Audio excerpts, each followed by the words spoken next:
That's me.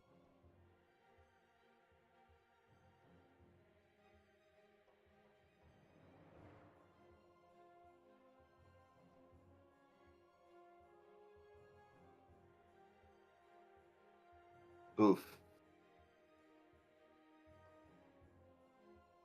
Testing, testing.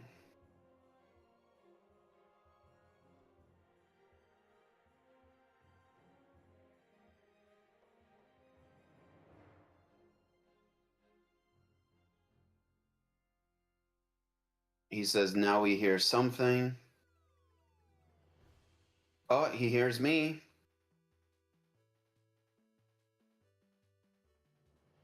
Let's just keep it like that, you know? No, I'm kidding. Yeah.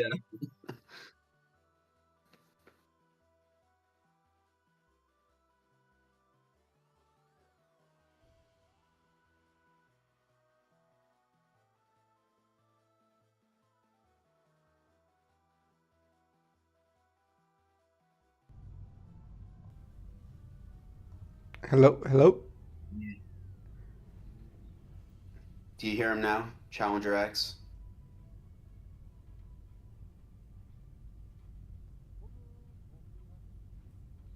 Testing, testing. Testing, one, two, three. Testing. Oh, okay. He hears you. All right, sweet. I think we Sweet. we are good Vibe to go watching then. now. All right, here, let me do my intro. Go for it. What is going on? What is going on, party people? Mr. Challenger is coming at you here with.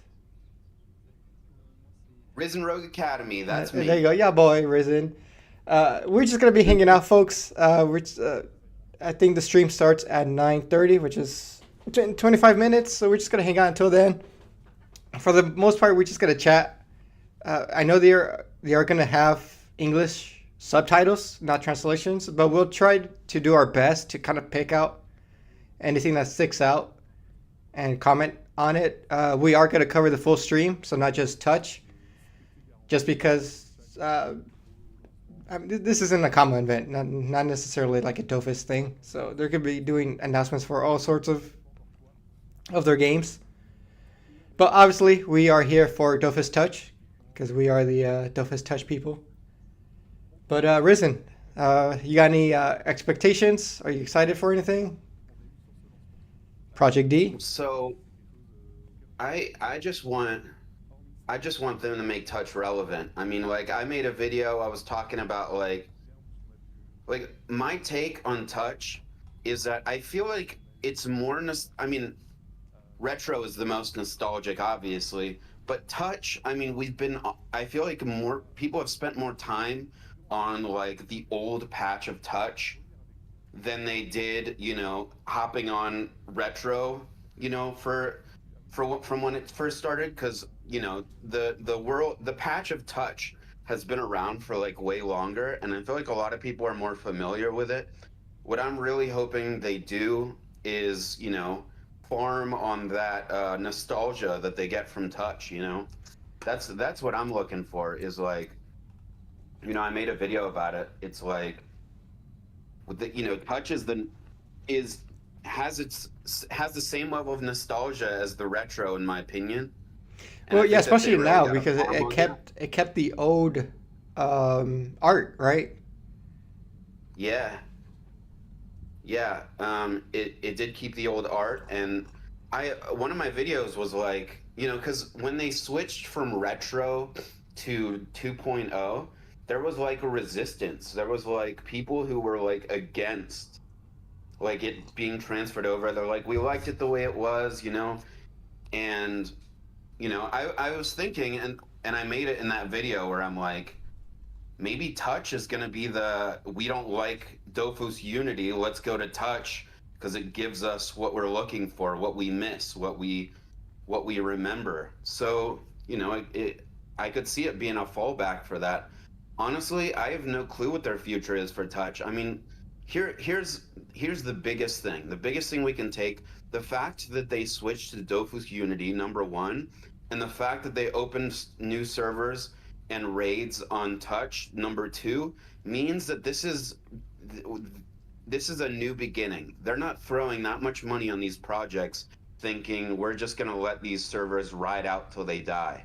Clearly, they see a future for this company, they see a future for the fans, and I'm really hopeful about what we hear about today because they clearly, want it to go somewhere. They're not hopeless at this point. They see a future and I see a future and I'm excited for it. Yeah. So apparently, this the Project D thing. Obviously, they're going to be revealing it during the stream.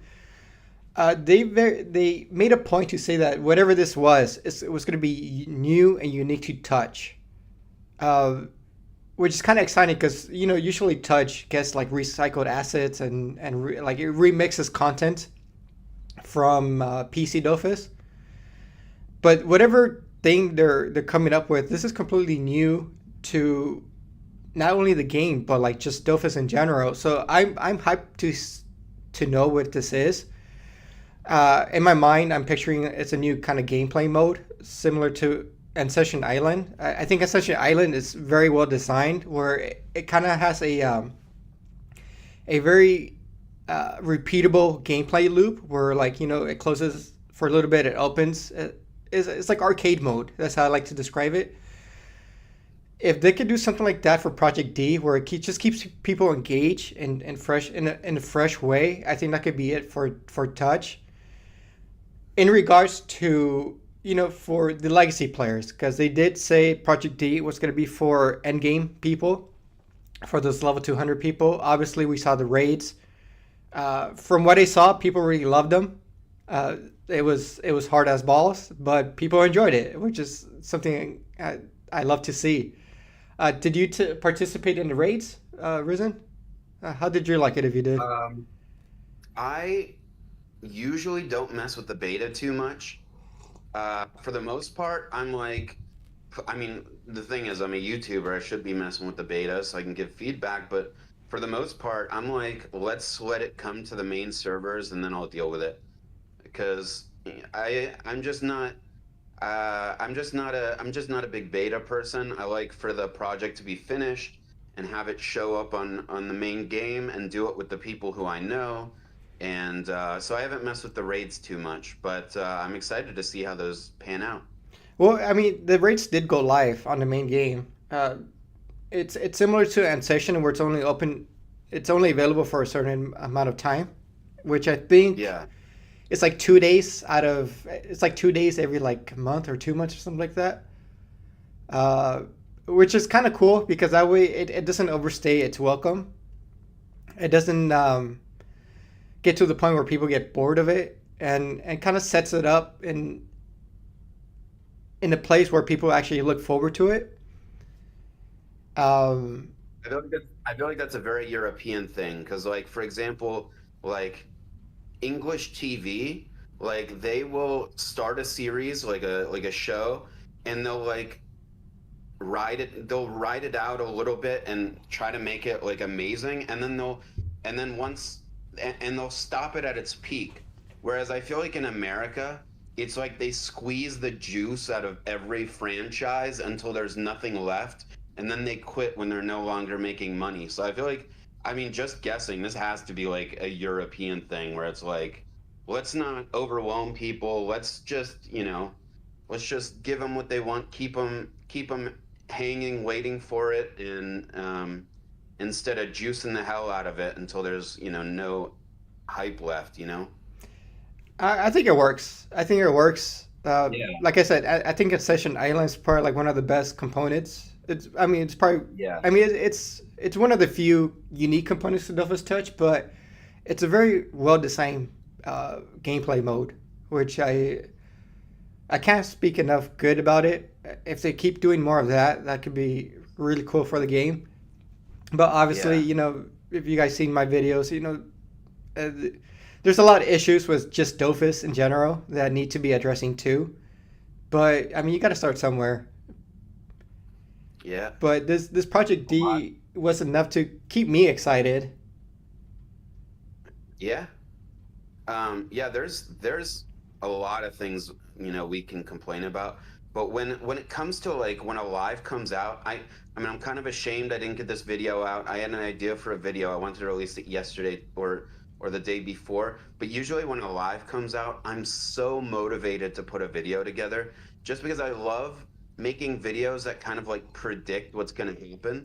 So because I was going to make a video on like simplifying quests. So I plan to release this video, assuming Project D doesn't throw my video in the trash.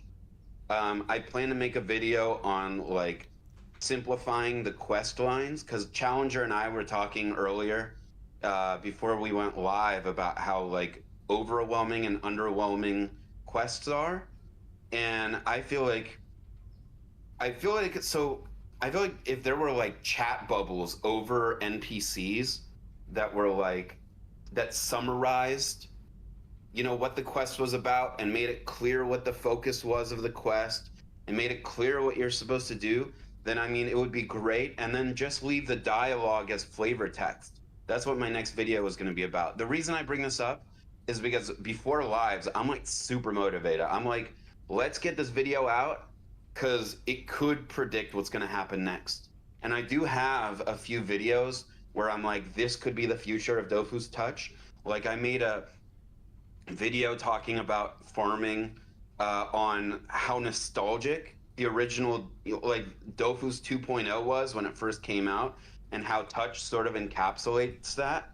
And I feel like I'm hoping that Project D is like, we know that touch is like the new nostalgia after retro, and I hope they farm on that because I mean there's nothing like a fresh adventure, and I would like to see if they realize that touch can compete with retro on nostalgia. Yeah, so when we were getting the live here set up, we were chatting here for a little bit. If you guys been keeping up with my channel, I've been doing the Let's Play for PC Dofus for the Emerald Quest. And yeah, we were talking about quests, and I was telling Risen how yesterday I was doing my recording, and for the first time in my life, a game made me feel like I was wasting my time. And this was during the Emerald Dofus quest, and it became so apparent how badly designed the quests are in that game. To the point where I just got I legit got salty, and in the video, obviously it comes through, and I'm debating if I should put out the video or not. But the game made me feel like I was wasting my time doing the quest. Like I was literally like just spawn camping for days for bounties to come out. I would progress in the quest line a little bit, and then I would hit a wall where I would just have to wait. I would get over that, progress a little bit, and then another wall where I have to wait again. And man, like and the thing that really got me was like I tried to defend Dofus so much, and it was a hard pill to swallow to see like, okay, I see what people say now when people say they hate the quests in the game. It's because they're not fun. They are definitely not fun, and I understand this. This came from when I was playing PC Dofus, and they do have this whole subscription model, which I don't know. Maybe they're designed as time sinks for to use up the subscription, you subscribe. I don't know if that's their how they make money, right? Which kind of would make sense. But this is why I'm such a proponent for touch, because I think touch is a place where they could address a lot of these issues people have with the game and actually make it more appealing and a lot more accessible for people to enjoy, just to have fun with it, right? Because touch, obviously it does have a lot of its fundamentals based on that PC game, which is based on a subscription model, which is based on wasting your time, right? And I hated that feeling that this game was wasting my time, and I was wasting my time, and I was so salty. But yeah, Risen, I do hope, I know they do plan on bringing the Primordial Dofus a quest to touch. despite how much I critique the game, I do enjoy how they've been approaching the quests that are unique to touch and how digestible they are. Because even the Emerald Dofus quest, I was so hyped to learn about it. I'm a lore guy. I'm a story guy. I want to learn more about the story, the characters. Because the pacing is so bad, I lost track of what the hell I'm doing and the quest line and the storyline. Like it's like a bad. I don't watch anime, but it's as though the quest line was an anime, and it was nothing but filler episodes. Yeah. I was so disappointed. Yeah. I'm so disappointed, and I don't know. I'm debating if I should publish the video because it really comes through the recording where I'm just like so bitter and salty. I'm like it's so obvious like for the problems that are there, and this seems to be just an Ankama problem. Like I don't run into this kind of stuff with other games, other developers, but here, I don't know. All right, so it looks like they're live. All right, here we go. Oh, Starting up here. But yeah, folks, hope you guys enjoying the pre-show here a little bit. It's a little bit of commentary. We still got about 10 minutes. Look at this key art yeah. over here. We got everybody over here. We got Joris, Amalia. Some of the Wackfu characters. I know some of these are characters from their other franchises. Let me double check, make sure my subtitles are on. They should be.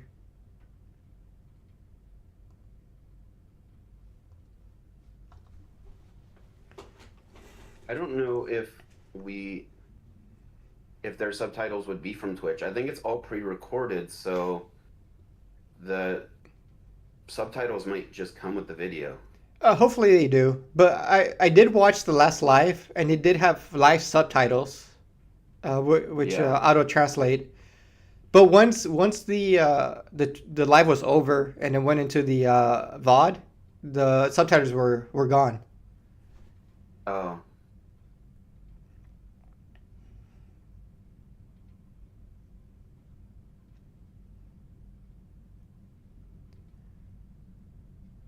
But yeah, I don't think. I think you mentioned you do play a little bit of Waven. oh, I love Waven. Yeah, I've been I playing love Waven on it. the side. Nothing crazy. Just I just log in to do like the dailies. Right. I dig Waven. I hope they flesh it out because apparently it's still in early access. Yeah, it's still in early access. But Oh, I love Waven, and I'll tell you why. I have five genres that are my favorite genres of video games. There's deck builders, there's turn-based strategy, there's grid-based strategy, there's what else? Just there's like five different kinds of gaming that I like. It's all squished into Waven. It's like five of my favorite genres all in one game. I love deck builders. I love grid strategy, turn-based strategy. It's just everything, and I love it. It's an incredible game. Oh, and MMO and RPG. Those are the other two. So it's all five of my favorite genres all in one game. I'm in love with Waven.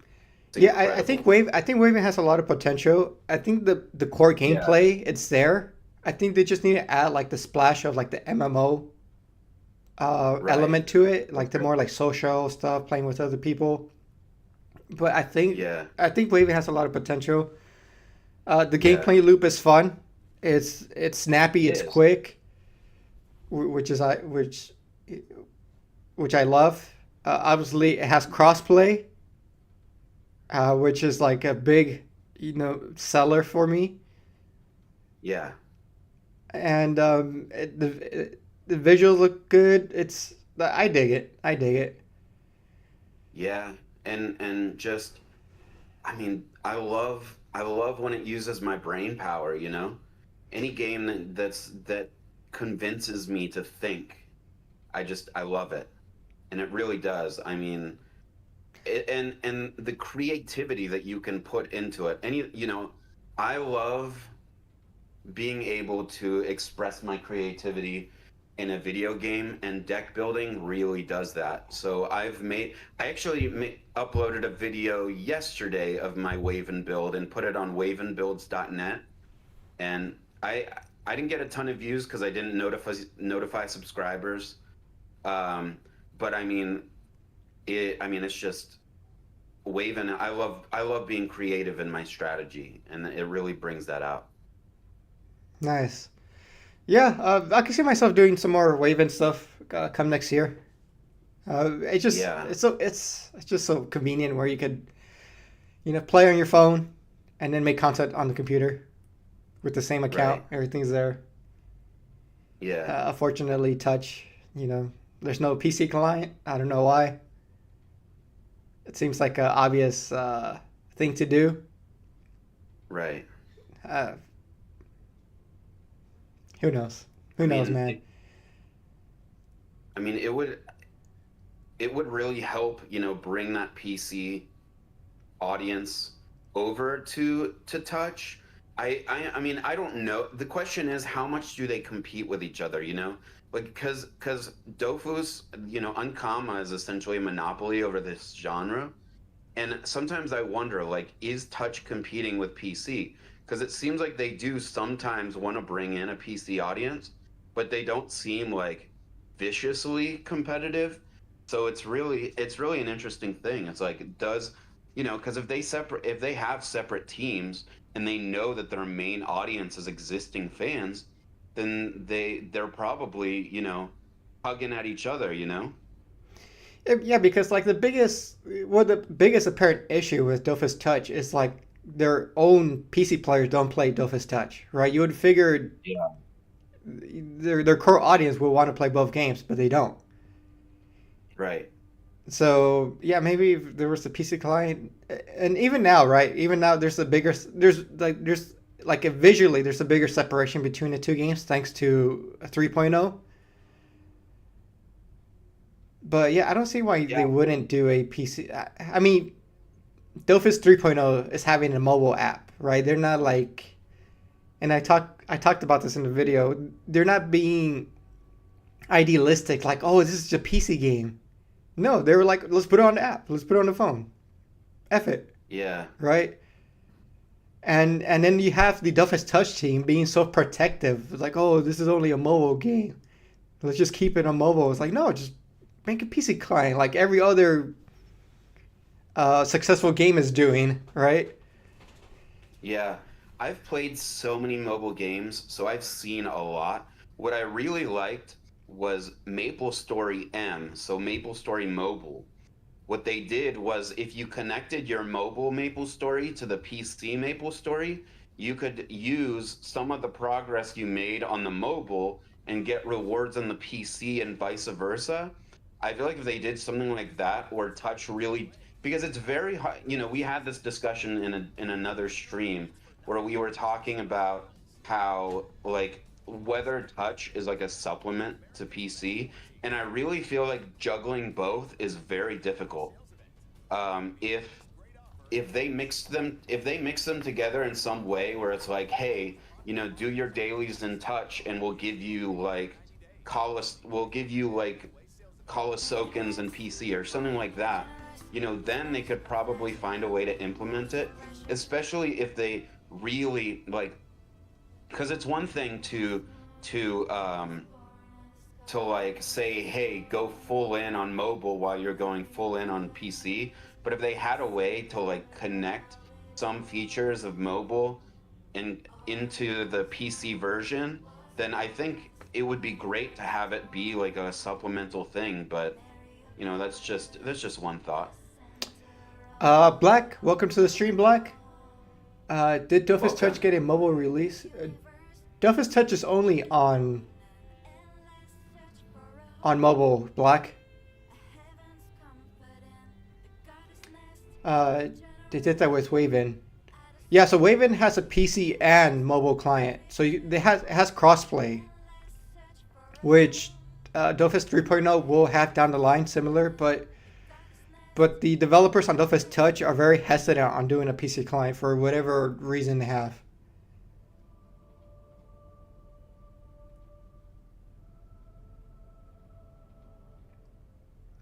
Sorry, Yeah. man, PC. Yeah, So- there's no PC client for Dofus Touch, unfortunately.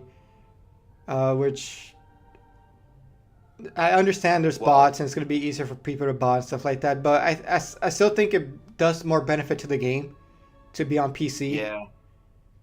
And the thing is that like we I lost my train of thought. Keep going. No, I think it's more net positive if Touch had a PC client. It'd be easier to make content for one, which Yeah. is you know. There used to be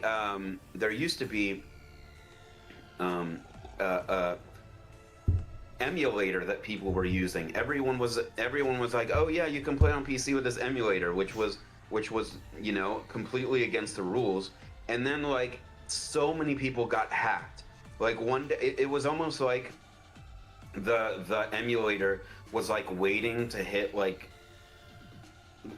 for, I don't know how they were making money exactly, but it seemed like the emulator was like trying to get like a peak amount of players, and then like so many people got hacked, and like all of them were the emulator users. So I mean that's just crazy. And I've been hacked before. A long time ago, I got hacked, and I mean, I was early on in the game. I mean, I had the AP hat, whatever, from the. I had the AP hat. I can't remember what it's called. Caracap, and I was so pissed because you could tell it was a bot that hacked me because they literally logged into my game, sent all, Oh, put all. I think put all we're the live. stuff. Très bonne compagnie. Oh, we're Je live. vous laisse vous We're présenter, live. ce sera toujours mieux. Okay, so let me know what the stream audio is like. Lead Game Designer sur votre pool, j'espère que vous allez passer un super showtime. Okay, Hello à tous where et à are tous, moi c'est the? Papino, je suis producteur de Dofus et Dofus Retro. Yeah, I don't see subtitles. I don't on see that. subtitles. Et de mon côté, Wise, Global Content Manager. C'est So, compliqué. this is. Global Content Manager. Oh, this is Touch. They're starting with Touch. Et on est en charmante compagnie aujourd'hui. Parce qu'on La est pas Dream venu Team seul. en quelque, On n'est pas en venu quelque seul. sorte. I think So I you believe got that's subtitles? Voilà. Besoin Wise. de vous présenter. Oui, on va quand même le. Vous... On va faire. Do you have subtitles? Streamer, I'm not seeing a- oh, en général, closed caption. Du Wakfu, du Waven. Show. T'as oublié un nom. Bravo, quel enthousiasme. Humility, du coup, créateur de Settings. contenu aussi sur, les jeux Waiting for de broadcast. Ankama, principalement Waiting for Dofus broadcaster et aussi speech. Dofus Touch, Ah. voilà. Ah ouais. Un peu pareil, mais du coup principalement rétro et beaucoup en ce moment Dofus 3, je crois. 2-3 heures. 2-3 heures. Récemment, Un DDG en cours apparemment qui a l'air Ouais, pas si bah, facile 8 à du faire. coup. Ouais, ouais, 8. Oui, DDD. Ouais, ouais. Ouais, ça Après, en fait beaucoup. hein. On stream très peu en ce moment, donc c'est possible. Ouais, non, c'est. Ouais, que les gens. Je pense So que les that- joueurs ont dû so is the answer no il y a pas subtitles? du I'm not seeing them unless I'm missing some. Do you have the stream on your end, Risen? Donc, si, Yeah, I have the stream on me and Or no sh- subtitles. No subtitles. Qu'est-ce qu'on va faire dans cette émission Yeah.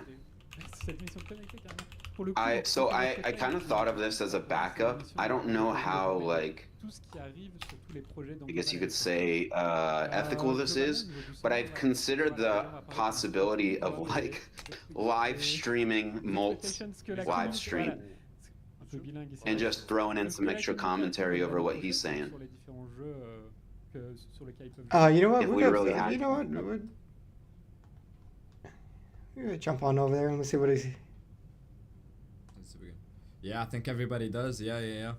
If you play the game, then yes, you do have.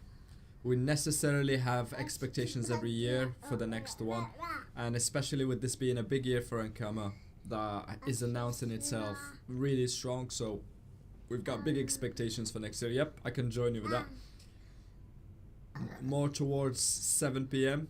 We can reveal everything, but let's get into the topic right now, and then we can meet each other for an after show and talk about everything which has been discussed. And just to warn you, all three of those guys don't know anything, so we will get their live reactions. We'll get their hot reactions.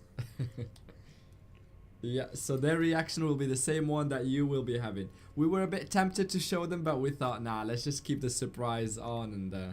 Oh, these guys are It would the be streamers, right? complicated to French try and streamers? Pretend. Yeah. Oh, is that who that They're is? making Oh, jokes so they about brought how him in. hard it is to pretend Yeah. not to know. Yeah, so they're going to discover at the same time as all of us what is going to be announced, and all of them, all three of them, might have no see if I idea can what is get- about to be announced. Oh, so they got English One subtitles year. now. They were putting their hoodies on and trying to avoid them so they don't have to talk to them and tell them what's going So on. do you want to switch over to the So, main stream? You three, what are you expecting from next year? Instead of listening to single malt. Yeah, because I don't wanna take his thunder. On est quand même dans une période où il se passe des choses. Yeah. Mais, Yeah, moi, j'en I j'en feel parle you. souvent avec la communauté How are we supposed to do commentary? déjà de voir l'évolution Oh, you see the subtitles, right? de Yeah, I mean if you. modification au niveau de l'interface Oh, they visuelle. have it now. Yeah, they got it have now. the I subtitles? guess I let them know. Okay. C'est lancé pour la Alright. première version. I'll have to hop on La it. nouvelle interface, des fonctionnalités, des nouvelles features, des nouveaux ajouts, surtout une nouvelle extension. Il y a beaucoup de gens qui parlent depuis un moment de la dimension Osamoda, d'une prochaine grosse extension, Free Ghost 4, pourquoi pas ce genre de choses. Je vois souvent ce genre de choses. There's a lot of people have been passer. talking J'en for a sais rien, vraiment, while. là, c'est vraiment que de. Là, c'est pure Someone spéculation. has Pure mentioned spéculation. Et en tout expansion. cas, moi, ce que j'attends, c'est quand même une grosse. Yeah, so obviously this is Vraiment, Humility. faire He's like the rester les biggest joueurs sur le Dofus contenu, content creator. Leur personnage, leur aventure, etc. Et pas oublier les serveurs historiques. Yeah, aussi. obviously French Cinéastes content qui ont creator. des mises à jour dessus. I think I've seen this guy too. I think this guy's De mon French. côté, j'ajouterais I don't know who quelques this guy questions is. plus précises. Et j'avoue que je sais pas si ce sera le sujet, mais est-ce qu'on aura plus d'informations par exemple sur I want that au niveau Dofus focus touch au niveau sweater, des though. enclos de l'élevage en That'd be nice. général? Est-ce que c'est un système qui vous plaît ou pas à long terme, à court terme? Pareil, sinon, une question qui revient souvent, c'est sur I les just happen recettes. Tout ce qui est pépite, English galère, subtitles. cause They're des working sorts, now, les- so hopefully it les stays mécanismes like that. de jeu qui sont intégrés dans les recettes PVM. Ouais. Et si, troisième point, Yeah, j'ajouterais, I think- est-ce qu'on aura I peut-être des think infos un jour sur potentiellement JTL is right. Maybe mute them. And Yeah, we just can't understand focus him on anyways. single Yeah, malt. JTL, good call. 2025, est-ce que ce sera pour les prochaines? J'ajouterais ça. Yeah, good call for sure. Il y a vraiment deux parties, parce que du coup, il y a la partie Humility qui parle de So what have they said so far? So apparently, these streamers they brought on board, they've kind of been left in the dark in terms of the Yeah. announcements. So whatever they are going to reveal today, it's going to be a surprise to the streamers. So we'll see their reactions and their comments. So apparently, Right. Project D was hush hush too, because when I brought up Project D to Sai, he had no idea what I was talking about, Yeah, and I tried. and it's crazy. I tried It's to get crazy Sai because- to come on board here, guys, too, but unfortunately, I think he had some personal stuff he had to do. But yeah, it's something I do like. What the Spanish community is doing is like their community manager's like super involved. He like pops onto streams. He like answers people questions. So hopefully we get a little bit more of that for 2025 here for English. But yeah, it would be nice to get Sai on here to get a little bit more connected with the people. Yeah, I totally yeah. And what's crazy is that Ankama shared your video without even telling you. Yeah, I didn't. Like, Yeah, he I didn't must have know. done a good job. If you didn't send me a screenshot, I've. But apparently, Yeah. apparently the whole development team saw it because the French community manager sent me a message. Yeah, dude. Honestly, you are so brilliant. That was a great idea. You put it all together. You translated it. You put it all together. That was a brilliant video.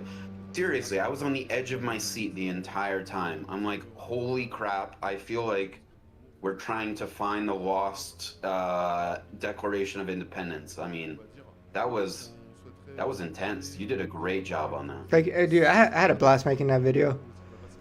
Yeah. Yeah, but it seems right now they're just talking to the streamers right now, just getting their opinions on stuff they could do, stuff they're looking forward to. Obviously, I think all these guys are PC streamers. Yeah. So I wonder how much they know about touch. so- We're kind of the touch perspective. Okay, so we're going to say maybe we should take out some of the pancakes. Yeah, this is auto translate. I don't know if they're actually talking about pancakes.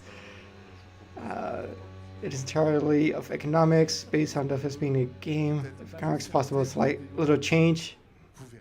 Maybe very impactful. Le teasing sur L'élevage. l'élevage. Restez, ce serait dommage de louper les. Ce serait dommage. On en laisse un peu pour la Attention, vidéo. vous aurez quand même le temps de profiter de vos enclos, etc. Is it you with background noise or me? Yeah, I no, doubt it's me. 'cause- Si à 20h. I have somebody with an air blower outside. So let me go ahead and... Oh, C'est important. Hein. Mais les Mais, features, ça englobe That's a énormément de bummer. choses. Quand j'ai dit feature au début, forcément, on pense au Coliseum, on pense au Songe Infini. Il y a tellement de features, justement, aux alliances, aux guilds. Ouais. They're talking about Vraiment, vraiment pour la Colosseum. communauté. C'est vrai que je ne peux pas rentrer dans les détails, mais tu as eu raison, Noza, de Non, l'aborder. mais c'est ça, c'est qu'en fait, en gros, pour Biggest répondre un thing, peu à la communauté, certains nous ont it fait would voir definitely Dofus disappoint 3, everyone if they notamment got la rid of dernière évolution de ces 1v1 Colo on touch, so en fait, obviously le that'll truc never que ça happen. montre pas mal le jeu, But c'est que like quand t'avais un they jeu gotta moitié par re-incentivize zone, tu 3v3 énormément les because I mean that's where the skill was. I mean 1v1 is like how high are your numbers and is your class like good at 1v1 because some classes were just better at 1v1 than others. And I knew they were coming out with 1v1 for many years because all the class revamps were making all the support characters damage characters, and I'm like, they're definitely cooking up 1v1, and I'm sure they've been planning it for a while. But I mean, they got to incentivize 3v3 because honestly, if we're talking about skill, if we're talking about teamwork, if we're talking about, you know, putting in strategic effort, I mean, 3v3 is where it's at, and they really got to push that a lot more. I actually have the opposite opinion. I think they should lean into the demand of 1v1. I mean 3v3. It's already implemented there. It's there. Unfortunately, people don't engage with it. People don't want to play 3v3. At the same time, 1v1, it's perfect for the mobile platform. I think they should really lean into it and consider balancing and making that the de facto format for touch. Yeah. Because touch should lean more into like the self-sufficiency, mono solo gameplay. I feel you. And I think the evidence is there. People don't play 3v3. Yeah, that's a fresh point. That's a good one. I mean, I get it makes sense. Your points, right? It's a team-based game. 3v3 is balanced. It's kind of like in Pokemon, how you have VGC, right? 2-on-2. Yeah. But then you have singles. I mean, unfortunately, people don't engage with 3v3 as much as people would like to. It was a dead format, and if it wasn't for 1v1, the PvP would be dead. There is a lot of issues with it, but I think they should lean into the demand. This is what people want on touch. But that is my take. I'm not a big PvPer, but I do enjoy competitive environments in different games. What do you think they could add to 1v1 and make it more fair? I think balance. I think having.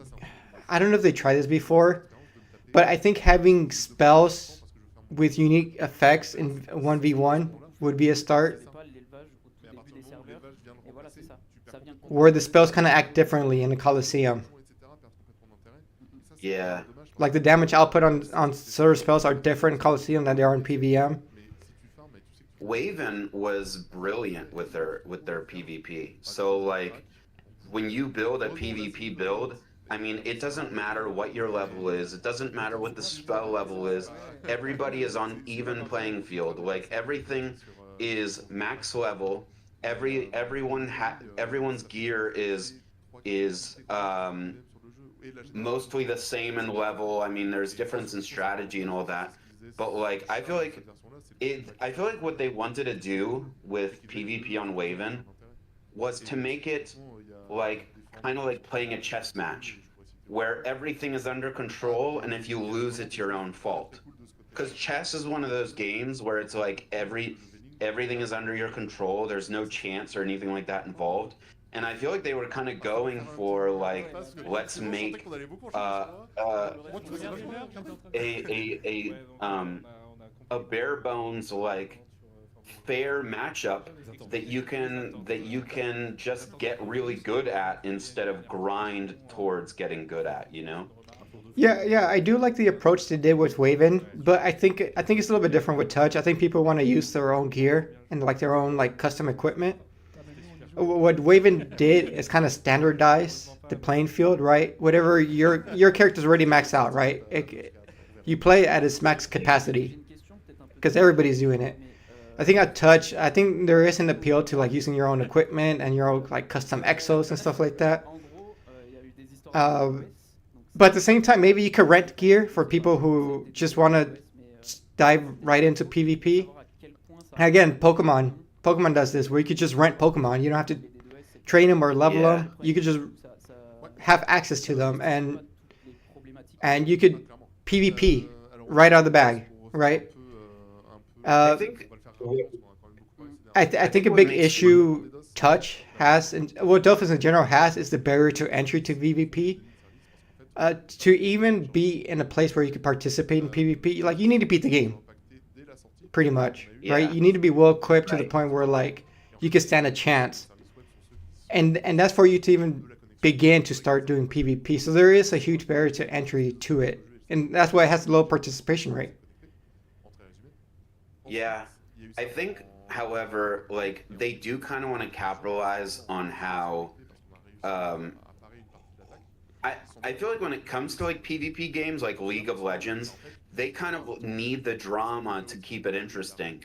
And I feel like when it comes to like spending stupid amounts of effort to like get an exo mage on equipment and then like flexing it in a 1v1 is kind of like what is kind of the juiciness of the game. I mean, I feel like even with AVA, like a lot, even though it's a completely unbalanced system, there is a level of saltiness that you try to instill in your enemies that really brings excitement to PvP on Touch. I'm sorry, but Touch is the drama is part of the game, you know? Yeah, There's yeah, plenty of like people the who don't boasting even and the know. gloating of you winning, and yeah, it's part of the Absolutely. competitive thing. L'interface élevage qui est vraiment Yeah. comprendre toutes ces choses-là, c'est pas du tout lié au DDoS. Ça, c'est notre partie. Dakar. Okay, so I think they're still talking about Dakar 5. So that's a Unity server Sur ces deux bug. So they're Okay. talking about Unity right now. Let me go ahead and read the chat here. Black, to the few people here, please show some love. Yo, shout out to Black. Yeah, people hit the like button. Shout out to Black. You will need to upgrade the gear, equipment, and comparison and companions and people. Okay, so there is some sort of Mais globalement, si vous avez leveling up you gotta do. So okay, I was not aware of that. From I think last time from I saw everything was like maxed at level 50 or something was like standardized. Yeah. That's what I remember too. That's weird. Can a Jado class tryouts would be as balanced? Yeah, and that's the thing. But I think that would be boring for people though.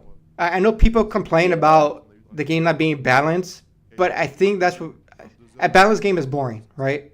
You never want to have a balanced game. People complain about the OSA. What are you talking about, Chow?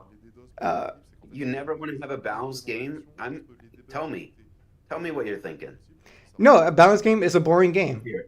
A balanced game is a boring game. You need different tiers of like competitive meta, right? You need the underdog characters, you need the S tier characters, you need the middle ground to make a interesting competitive environment. Obviously, you know people are gonna gravitate towards the meta. What's easy? That's the OSA right now. There are some issues with the OSA in a competitive environment, but I don't think the OSA is the OSA is not unbeatable, right? You do have to be a little bit more tactical, and you have to approach the fight in a certain way that's different from other classes. But I've seen people just beat up OSAs on Coliseum, like they just eat them up. At the end of the day, it's not Ankama that creates the meta, and it's not any game that creates the meta. Like for example, Pokemon Go has a PvP system that of the game, the most simple game of all time. Pokemon Go PvP is super simple, but if you throw enough people at it who are tryhards and want to like maximize themselves, then they are going to create a meta. Meta is player created. I feel like there's really no avoiding it. So even in the most like I feel like even chess, you could say this is a meta opening, you know. So like, the meta will always create itself. But I feel like the more balanced you make the game, the more diverse you can make the different strategies and creativities embellish themselves. Yeah, and also by when I say balance, I don't mean 50-50, right? Bah, déjà, Like Yeah. each class should have a favorable matchup and and matchup where they're at a disadvantage, right? It's just the nature of not every class should be able to take on every class. il y a Nox, on avait un petit That would be balanced, right? Right. And that would be boring. par rapport à Nox. But Donc, you know, classes should have strengths and their weaknesses, and you know, maybe certain classes just don't pair well against other classes. faudra voir. And yes, that does see what become you're more apparent in 1v1, where as opposed to in a team environment La courbe de progression, where you cover each other's weaknesses, qu'est-ce que ça va être un truc assez tranquille. Right. and that becomes less of a thing. But again, I mean, look at the outcome. People are not interested in 3v3. Chose, hein, Les voilà. interfaces, Yeah. Regardless of my take, your take, Pour le major, je pense pas. people don't want to play 3v3. They want to play 1v1. J'espère que là, on aura quelques visuels Yeah. qui pourraient être très très très très cool. So give the people what they want. Je trouve aussi, ce serait mérité de That's my take I on it. agree. I don't know, but you guys in the chat, what do you guys say? Très cool. Après, moi, qu'est-ce You make a great point, Chow. You are a great debater. Yeah, like Master debater. like at the end of the day, look at the outcome of the game, right? You could have your feedback, you could have your criticisms, you could have your positive stuff, but look at the outcome of the game. un peu comme arrive à le faire Dofus, trouver un juste milieu. And even when 1v1 released, Très très chouette, je dirais aussi. they posted the number of fights people had. It was a huge bump of engagement when it came to BVP. Autour, mais un combat quand même lisible. Right. Voilà. And like I A lot of said, people like think- 3v3 is already implemented. It's already balanced. C'est tout. It's there, but people don't want to play it. Yeah. Avec ça, avec ça, A lot of people came back. There were tons of people who were like already built and just had their players wasted or sitting in wait and not really like people who left the game and then 1v1 came out and it's like let's make some people salty, you know? Yeah, and that's part of it too. People- Yeah, people yeah. like the Sur- competitiveness and it really brought out competitiveness for sure. Dans le jeu, à cause de l'aspect. JTL totally depends on the server. On Grounded Pen, we have a lot of people that want threes, but I agree with UX that if you optimize 1v1, it will bring more people. En ayant Which is overall, you want people to participate in PvP, right? That's obviously this is a Yeah. big like identity of the game. It's a big portion of the game. on en parle souvent. C'est pour ça que It's a big aspect of the game that Ankama et c'est- themselves would like to see flourish, il y a des and mécaniques, you know, and PvPers would like to see flourish as well. comment ça s'appelle 1v1, like the main thing that I like give huge kudos about to Ankama is that if you look at the leaderboard, you got people who are like level 126 who are number 1, 2, and 3, which blows me away. I love that you don't have to be 200 atop in 1v1. They really balance that. Like you at any level you can find someone to fight against and you can, you know, grow your stats just at any level. I think that was a beautiful thing that they did. I don't know how they did it. Honestly, whatever the algorithm is that made them figure that out, I have no clue, but they figured it out.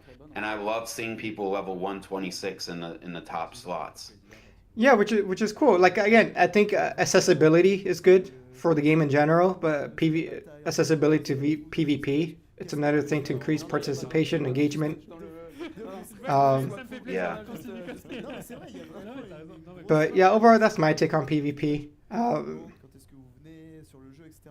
En fait, je pense que I do wish they would address it différents- because if they weren't serious about it, they would have just implemented 1v1 without a rank system, c'est compliqué. Mais quand on a fait la and it would have just been like a free fights, like a free unranked battles, pretty much, right? un des trucs qui était, je trouve, génial quand t'arrivais. Looks like they're talking about touch right now. Okay, Wakfu's off is all about tough touch. We do prefer. Okay, Wakfu of touch is complicated, but we did adventure things. Found out. C'est des mécaniques qui n'existent pas sur Dofus, donc il y a des trucs vraiment cool sur Dofus. Man, this auto translation is not the best. C'est un peu des sandbox. Yeah. Des fois, Dofus, on récupère des informations. Oh, this stuff's super cool to discover, and nothing that Et inversement, on prend des belles choses. when you hit the back, you do different damage. These mechanics that don't exist in Dofus.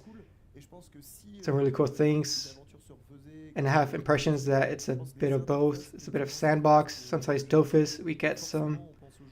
I'm going to put it on Dofus. I have the impression that it's more often this direction. Anyway, the game's really cool. Donc, est-ce que Okay, so he's talking about his take on Wakfu. sur Dofus Touch, mais je sais pas si on peut continuer sur Dofus Touch. Yeah, he Uh, was also saying like that like touch was kind of like hard to figure out. Didn't really feel like an adventure. L'équilibrage global, l'ajout de classe, Uh, une nouvelle extension. Il y a des choses quand même qui sont. Afterwards on Dofus Touch. La version Dofus Touch, elle évolue différemment avec une équipe du coup, qui est Totalement. complètement splittée de Dofus 3. Yeah, this translation, man. Donc, Waven, etc. Yeah, it's trying. It's trying its best. It's trying its best. Yeah. L'équilibrage sur, Dave, yo, what's up, Dave? I really should just bring out options 1-1 because it's the same thing and shouldn't be hard to create. I think options are good. Yeah.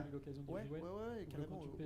I mean, they, like I said, they solved a lot of these issues already, On avait fait exactement, on avait fait quelques and it's called Yeah. PC Dofus. They solved all these issues. I don't understand why c'est ça. Mais, they keep toying with it. Là-dessus, je pense au son genre infini de Dofus, qu'il y a des équilibrages de prévus. That way, people have choice. I think 2v2 would be good. If you still want to keep like the team gameplay element to it.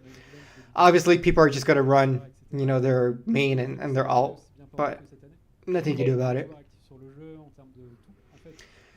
Oh, okay. So we're talking about. Yeah, 'cause I mean, if you like defend Je sais pas si j'ai droit from de- Perceptor attacks in Dofus Touch, like you can tell who is running a team. I mean, you can tell by the names being similar in colors, but you can usually tell that someone brought a team of 4 because the coordination you can do with your own team is untouchable to a team of random people. I mean, it's so much different. I mean, when you see the Panda throw it here and the Any hit it there in a perfect synchronicity, like, it's like, yeah, you cannot compete with someone who's running multiple characters. It's way different. But if Yeah, they did yeah, 2v2, I mean, it couldn't be that bad, you know? Yeah, and that's another issue with the game, right? Yeah, team play, but like, where's the team play when it's just one guy running 4 accounts? On lance le PC et Yeah. on lance le jeu. Et c'est pour ça que tu entends parler par exemple de Squeezie, etc., qui joue donc à Dofus encore plus actuellement. Tu lances ta tablette et tu cherches le jeu, quoi. Et c'est aussi pour ça, je pense que côté touch, ça fait. I'm really surprised Wise is like front and center here. So imagine, so this guy is Papi Nui, so he's like the main guy for Dofus 3.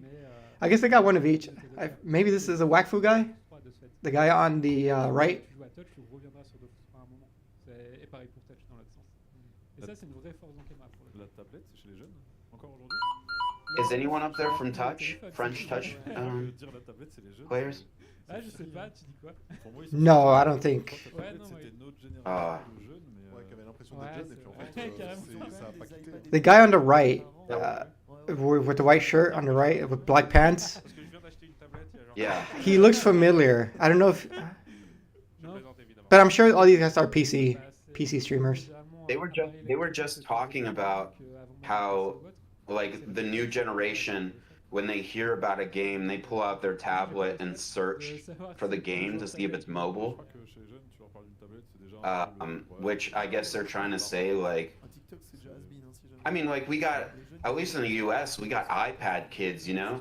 If a kid on an iPad was like pulling up Dofus, and that's what, I don't know, you couldn't really be an iPad kid and figure out Dofus Touch, but it really is like the new generation of people who don't like have PCs, don't have consoles, or they don't main them. You know, so a lot of people probably would open up their phone and see if it's on the App Store. C'est normal, les but- équilibrages, le Coliseum, tout ça, ça doit- Okay, so I mean, let me see. Dofus 3 is space. Of the spaces you play, you come back to Dofus 3 at the same point that you are in the absence, and it is real strength. So that talent among young people still today. Yeah, this translation, it's not readable. They're talking we're about gonna be watching TikTok. this, and then both of us. Young people, they don't post on TikTok anymore. It's over on TikTok. Now they're on Facebook. What? What are they talking about? Facebook? Yeah. I haven't logged into my Facebook account in years. Ah oui, ok. There is a Yeah. project that is particularly expected from the community, and it's not Project D. In fact, the project used to be a month and oh shit, this is moving too fast. Drop items that came to a YouTube video. Nouveautés qu'on va pouvoir ajouter. Et bah voilà, tous les projets d'Ankama, sauf un.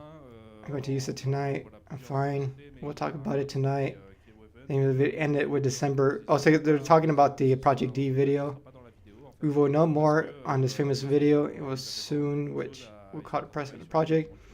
Here in Kama 25% U little. Here's the news Does it direction. Son travail actuellement côté Waven. Does it sound like these content creators also don't know what to expect? Yeah, that was the They seem like idea. they were- Yeah. Across the board, Yeah, across I like mean- news, Unity, Wakfu. Sûrement des infos dans vraiment pas très longtemps sur Waven. Et là, on va présenter. Yeah, I mean, kudos to Ankama for keeping it under wraps. Like, I know people were like trying to figure it out, but the fact that like Voilà, et j'allais so dire, many people are in the dark of what they're actually releasing is very impressive. Waven, that we need a I full-fledged mean, I don't think live. faites attention à bien connecter votre camp. Yeah, so they did say Waven. There's gonna be no news about Waven here because they're working on something and it's not ready to show. Ça, c'est des trucs plus Oh. rares, surtout sur les nouveaux Ah, sur serveurs. les nouveaux serveurs, il y en a Quand on croise quelqu'un beaucoup qui a là. une Ouais. panoplie Ouais. Twitcher en boucle et itch, ouah, la chance. Donc n'hésitez pas à vous connecter. Et là, je pense qu'on va pas tarder à lancer. Ça vous va 30 secondes. 30 Ok. secondes selon la régie. Ouais, il faut qu'on Dans voit. 30 secondes, on découvre. 30 Je secondes, remercie, voilà. je remercie d'ailleurs. d'Ankama. Je remercie la régie et The other projects, we will concentrate on the other projects. Voilà, That's en all fait, that's coming very soon. And you didn't say it, but there's a Twitch. I was gonna say it in a minute over. There, it's on. We're going to be able to do everything. Ouais, actuellement, il y a une équipe. Man, yeah, these subtitles are all jumbled up. de tout préparer. Ah, Yeah. on me dit qu'on va Quelques pouvoir secondes. se lancer dans quelques secondes. Profitez Ah, bien. we have been neglected. À toutes. Okay, looks like we're Ankama Showtime. taking a break or something. Tout ce qui vous attend en 2025 dans nos jeux, nos mangas Oh. et nos animés. Mais I- avant is ça, there still audio, though? confortablement, Yeah, yeah, there's like a voiceover right now. et découvrez la grande Okay. thématique qui marquera To discover the la big vie overall de themes that will define 2025. Alright, looks like we're going into a spot trailer. Cool.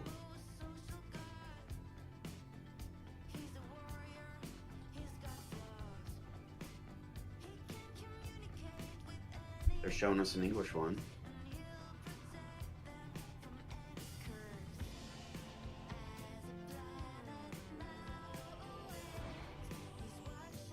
Is this like a Wakfu animated spin-off?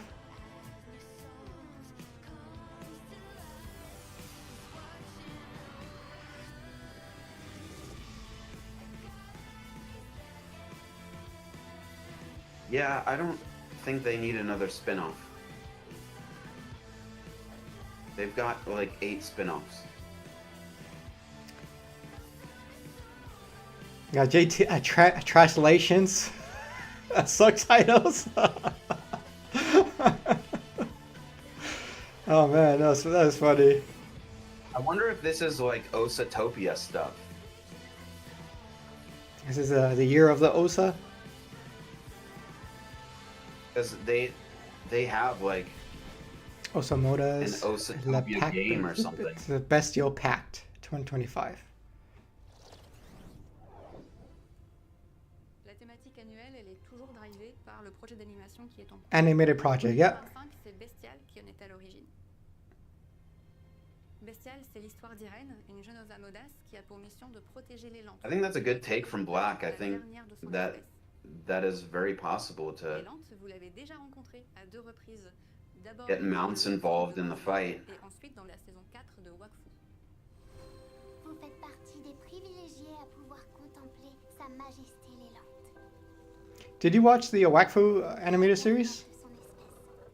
Bestial, c'est une I série en didn't 7 finish épisodes season qui 1, but I sera watched like diffusée en avant-première sur AD. actually I might have finished Elle season reviendra 1. ensuite sur Ankama And Live. honestly, I'm really impressed with it because at first I was really skeptical about if it would actually be. It honestly, it has plenty of cliffhangers. It has plenty of I want to watch the next episode. I just didn't get all the way through it quite yet. The story mode really isn't horrible. What the hell is this? Is that what Dofus Unity turned into? Remember that 3D No. Dofus game? Yeah, I remember the And it looked like it didn't look that great. Look at this. Looks awesome. What is this? Action RPG with Dofus? Is this Dofus? Is that Yop or is it? That looks like a Yop to me. Oh my goodness. They're getting out of the turn-based here. They're trying to do live action.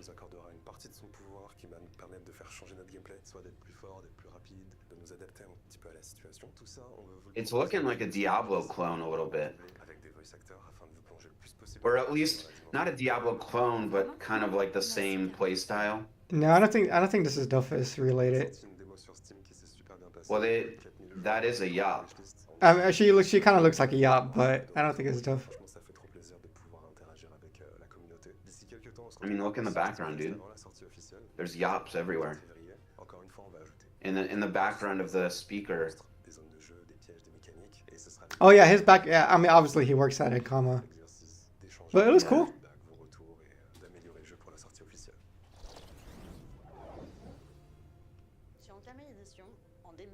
I don't like where they put the stamina bar though. Like it's over the character. It's weird.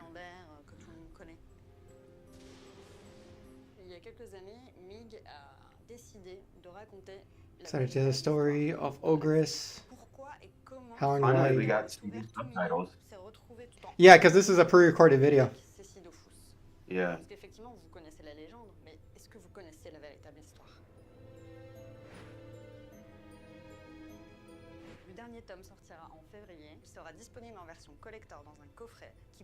They could easily translate this into English. I don't know why they didn't do it. They got AI now. Yeah.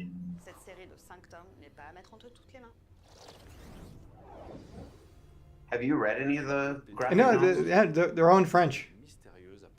Oh, okay, Yeah. Wakfu. Elle piège les aventuriers qui ne peuvent pas s'échapper de l'île. Lorsque Lise disparaît aussitôt, elle ne laisse qu'un petit nuage de brume. C'est pour ça qu'on l'appelle l'île des Oh yeah, so this guy is a Wakfu guy then. The guy that was sitting on the couch next to Yeah. Wise. Sur cette île, il y a de nombreuses zones à visiter qui renferment tout un tas de secrets. Il y a aussi de nombreux personnages. I did enjoy Wakfu. I only played like the beginning arc, like the little opening storyline. Yeah. It was cool. I enjoyed it. I played plenty of Wakfu.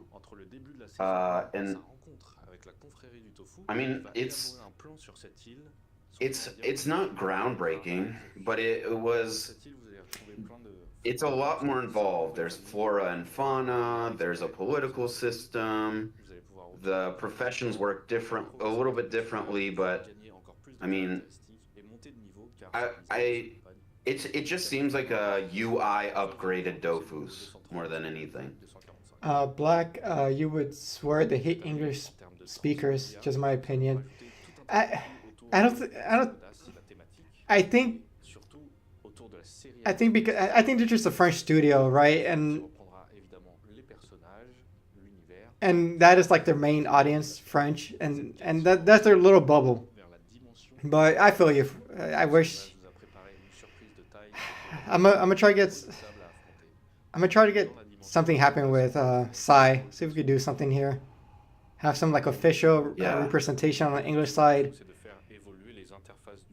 Like I said, I try to get him on here so he could like kind of speak over like, oh, they're saying this, and we could have, you know, kind of like how we're just the three amigos here. But hopefully next time, this looks cool. Are they revamping the UI? Yeah, like okay. It needs it.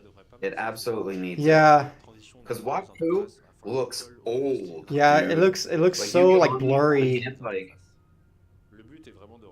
It's blurry on Wakfu. I mean, they definitely need some graphical upgrades.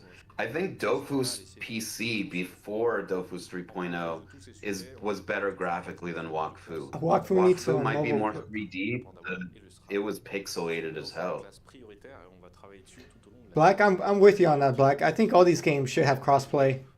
That's a standard nowadays. Yeah.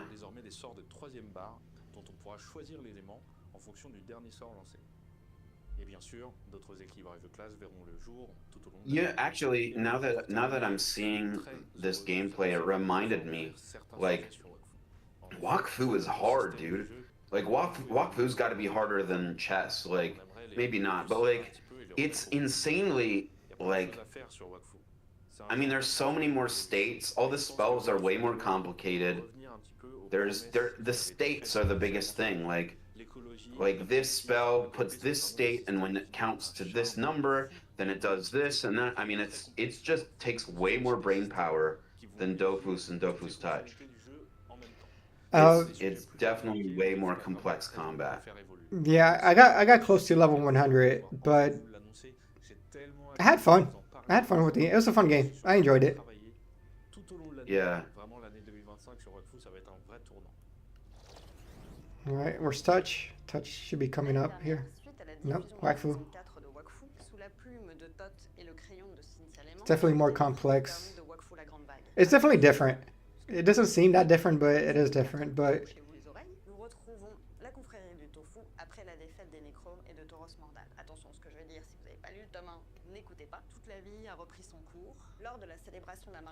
see, and this is another thing that gets me. Like, Ankama has such a potential to make a great franchise,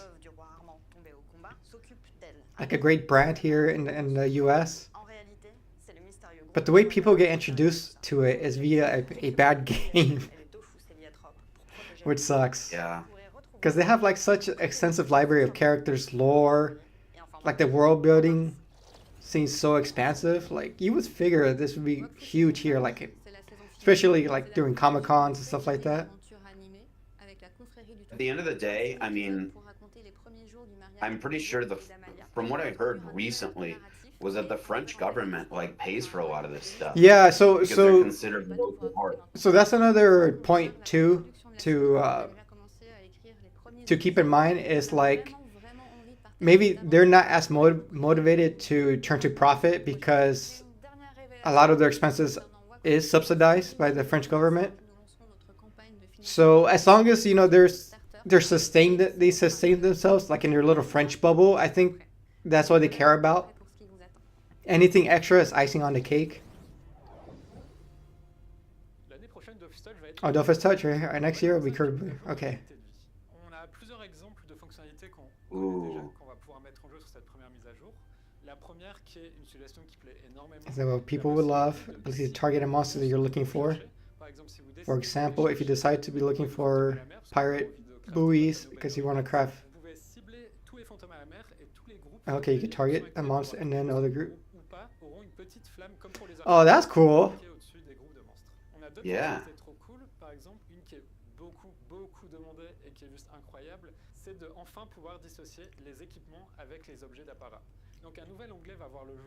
Okay, so ceremonial items are their own little tab, kind of what they did in Unity.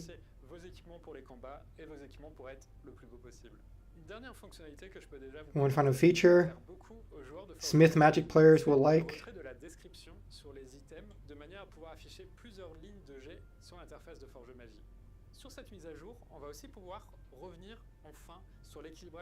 Class balancing. You've already got several ideas in mind. And one more really nice addition to wrap up this update in style. The new event will be appearing in-game.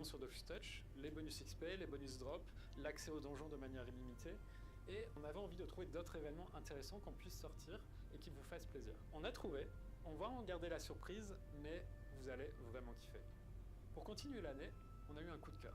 On va pas se le cacher, Bestial, vous l'avez pas encore découvert, mais ça va être une dinguerie. Et on a envie de faire un clin d'œil à Bestial dans le jeu, avec ce qu'on a préféré dans Bestial, qui est quand même les créatures plutôt mignonnes. On s'est dit que la meilleure manière de pouvoir proposer ces créatures dans Dofus Touch, c'était de laisser la possibilité aux joueurs de contrôler deux entités. Gives players the ability. Okay, we're going to. La meilleure manière de faire, mais on Two entities. Sur la deuxième partie d'année, on va retourner sur une mise à jour un peu plus qualité de vie, Ooh. avec un gros focus sur la narration. Someone from our chat was right about that. Sur Cagna et sur Albuera donc depuis quelques années. Et là, on a encore des zones qu'on aimerait continuer à peaufiner et continuer à mettre au goût du jour. Nous allons aussi repasser sur la boutique. L'objectif est de vous proposer une boutique qui soit moins vieillissante, plus ergonomique, où il est plus facile de trouver ce qu'on cherche. Oh, look, they're using the new UI for the last part of the year. Yeah. On va enfin pouvoir dévoiler ce Reveal the big project, qui a été annoncé which il y a plus d'un an. cette mise à jour sur laquelle on s'est fait plaisir, parce que vous l'avez sûrement remarqué, on a glissé quelques éléments en termes de communication ou directement dans le jeu ces derniers mois. Par exemple, This is Project D they're talking about? caché sur le raid du domaine du Dark Blade, le fameux projet D que vous avez Project L. le projet D qui est en fait le dédale. Project L, Project Labyrinth. Labyrinth, nice. Comment vous expliquer la dinguerie qu'est le dédale? How can I explain the meta simply? The Labyrinth is a new gameplay system that is actually completely new to Dofus Touch. It's a bit like a game within the game. Didn't I tell you this? It was going to be a roguelike system. You did say that. I have the chat to prove it. I was talking to Risen here. I told him they were going to do like a roguelike dungeon crawler. Le jeu se joue à 4 de manière générale, et cette nouvelle fonctionnalité sera proposée pour 2 joueurs. Ça sera une fonctionnalité de niveau 200 qui sera accessible à tout le monde et qui sera justement... Oh, it's going to be for 2 players. Le dédale est composé de plusieurs profondeurs et de plusieurs salles qui seront générées aléatoirement, qui pourront proposer plusieurs fonctionnalités. Il y aura des salles dédiées aux trésors, des salles avec des mini-boss, des salles avec des boss. Le principe du dédale, c'est de pouvoir vivre une aventure avec vos amis qui ne soit jamais la même. Donc si un jour vous décidez d'aller avec votre meilleur pote SRAM et le lendemain avec votre meilleur pote Yop, en fait vous allez vivre une aventure toute différente. Vous allez obtenir de nouveaux équipements. New equipment, specific to... I told you!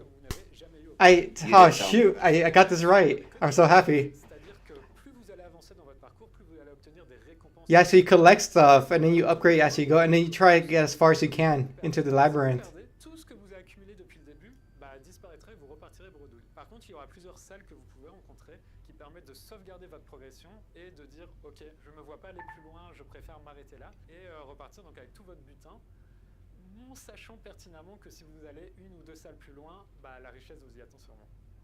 Il y a une raison pour laquelle on vous dévoile tout ça 1 année avant la sortie de la mise à jour. Déjà, on pouvait plus se retenir de garder cette mise à jour pour nous, on voulait vous la dévoiler. Et ça va être l'occasion pour nous en fait d'avancer vers la création du dédale avec vous. Dès la fin de l'Ankama Showtime. As soon as today Ankama's showtime is over, a blog post is going to come out that will present the concept of everything I've just explained. Okay, we'll go over that. And then in the coming year, we'll be posting various devlogs that will tell you all about it. All the features of the labyrinth, the rewards, how the rooms are randomly generated, and so on. The goal here is first to share the progress on the project and also to get your feedback so that at the end of next year, we'll have the best possible labyrinth for you. Okay, so that's going to be our end of year update in 2025. I thought it was coming first thing, but no. So there you go, Risen. Well, what do you think? What do I think? I think that, I mean, we were just talking about 2v2. I feel like,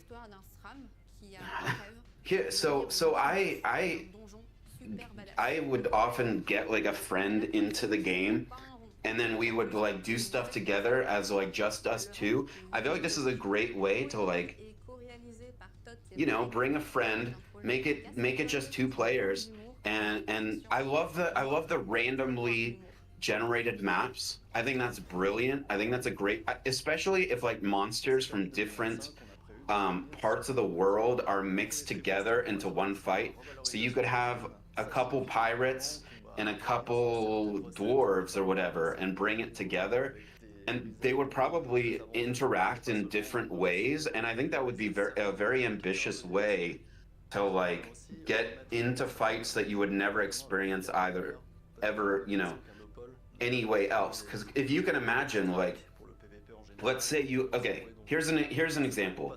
Let's say you have the pushback monster from Celestial Barbarian, the pirate that knocks you back when you hit it linear from the pirates area, and you had the one of the pushback crows from the crow area.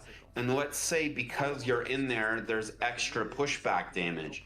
That would be an insane combination. And you might never be in that room again. So you encounter that room and it's like, holy crap, I gotta not get pushed back into anything. Like, that would be an incredible way to just have like so many unique situations that would just be so magical.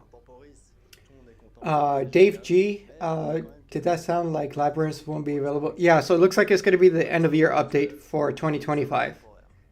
So around November, December, that's when it's going to drop. They want to get people's feedback on it and kind of like to really Black, work out thanks all. for being in here. We appreciate your feedback, Black. Thank you so much for being here. Can I get back? All right, Black, yo, shout out to Black, dude. Yeah, thanks for joining us. Shout out. Black with the predictions. Black was right about.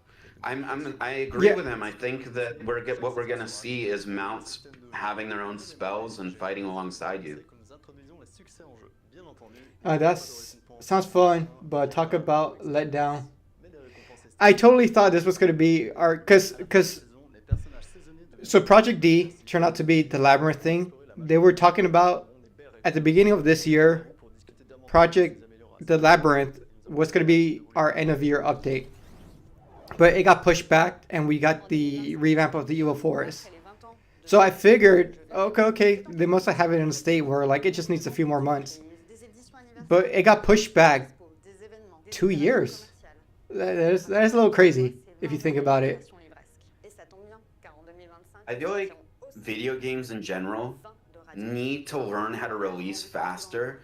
Like, because I think AI will really help with releasing games faster. Because I feel like the only reason we have patience is because most video game players are young.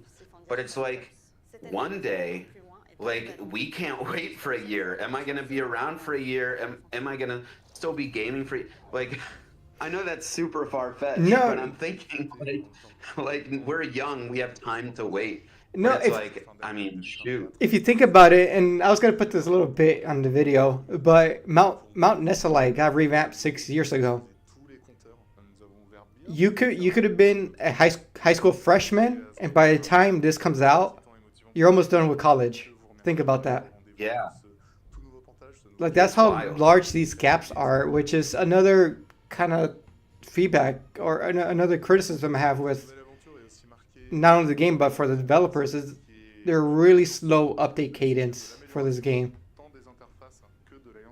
Like I think they should focus more on bite-sized content that is more consistent rather than big content updates that's very sparse. But this technically got pushed back 2 years, which is kind of crazy. Yo, Beneath the Mask, good to see you. Welcome. They just finished the Dofus Touch section. So I did kind of miss what they said about pets. So those OSA pets are coming to Touch. You could control 2 of them? Something like that? Maybe one of them. I'm not sure if you can control 2, but that would be interesting. So is there going to be like a universal spell where you summon one of these critters from the series? So what Black predicted was that you'd be like, in a way, be able to detach from your mounts or your pet and have them fight alongside you. That's one take, and then the whole OSA thing might actually be what you were talking about, where you can kind of like summon. Oh, so there were 2 different things. Okay, we're gonna have to go back. I mean, they said they were gonna post a blog post afterwards. They probably took a cue from, you know how, oh, you say you didn't do the raids, but in the raids, you can knock Dark Vlad out of his mount.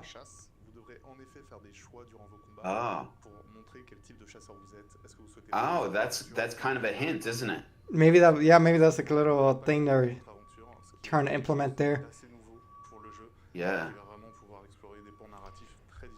Here, let me check this website here really quick. En septembre, nous nous retrouverons pour une grosse mise à jour sous le signe du renouveau, tant sur l'élevage que sur les songes infinies. En effet, pour l'élevage, c'est une mécanique sur laquelle nous ne sommes pas revenus depuis très longtemps, vous la connaissez aussi bien que nous. Elle est vieillissante, elle a un monopole globalement sur les différents serveurs et c'est quelque chose d'assez négatif actuellement sur le jeu. Ce portage et Dofus 3.0 étant sous le signe du renouveau, nous souhaitons vraiment remettre au goût du jour ces vieilles mécaniques et pouvoir vous proposer une... I wonder whether that would speed up battles or slow down battles, you know, being able to separate from your pet. Because I feel like there might be like an incentive to not make battles that have been around for a while last forever. Like in Waven, they added something called Ascension, which isn't like Ascension in Touch, but it's basically when the battle has been going on for a while and you generate a certain amount of gauges, the power goes up and up and up so that the battle like speeds up because everyone's damage is going up so that they can be finished off. I'm wondering if perhaps there's some element of detaching from your pet to speed up the battle and make it end quicker. I think that would be an interesting thing that they would be going for. Yeah, we'll see. Yeah, I definitely have to go back and read the text there. There are subtitles. There are 17,000 people watching this on Ankama Live. That's actually really impressive. Yeah, that is pretty big. I mean, considering as players from Wakfu, Dofus, Touch, Waven, the Right. cross media stuff.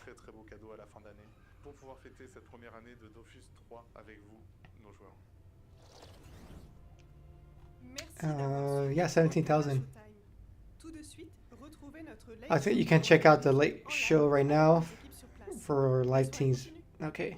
So announcements are done. I think they're gonna do like a post show here, which will stick around here. But I'm waiting for the devlog to get updated. Bizarre à chaque fois, en 24 minutes, tu résumes mais des dingueries, tu vois, des choses que tu pourrais en discuter pendant 24 Here comes the bad subtitles. Et là, on en est. The trash titles. What do you call it? Yeah. The translations. Translations. Yep. Grosse question, c'est Ouais, ça peut aller très On voit des annonces, on se retourne pour poser des questions. En même temps, il y a d'autres annonces. On est en bas. C'est vrai qu'on posait des questions en direct à l'équipe. Attends, vraiment Wakfu saison 5. T'as dit ça là? So did you say something about a blog being released with this? Yeah, they're gonna release a blog update right after the live. So I'm trying to stay on top of after that. the live? Okay, gotcha.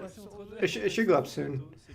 JTL, can someone explain Yeah. more about the French being able to subsidize Dofus? I didn't hear more about that. I know it was talking to a point you guys made. Yeah, so the French government is a big proponent to supporting the arts and any like creative endeavor for their people. So say for example you have an idea to make an animated movie. I don't know what the process is exactly, but the French government will give you money to fund your project, your creative project. I figured Dofus, Ankama, and their creative project falls under that. So I'm sure they get money from the government. Someone told me a few days ago, and I'm like, holy crap, that's kind of mind blowing. Like, if the government is involved, they might be collecting data. Like, I mean, like, why wouldn't they? You know what I mean? Like, the accusation with TikTok. It's like, what if, they put it on a mobile platform. What, they're gonna ignore all the data and lose all that money? They gotta be collecting data, right? I don't know about that. The only thing I know is if you have a project, you could go to the government for funding. Yeah. And just because the French, they're very into, the arts, music, cinema, and stuff like that, games, books, Yeah. whatever. They really support their people with their creative endeavors.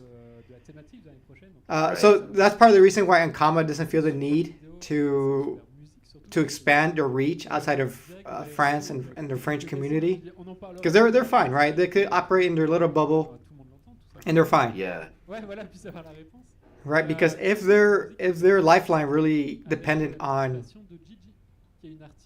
the strength of like the international community, these guys would have been gone a long time ago.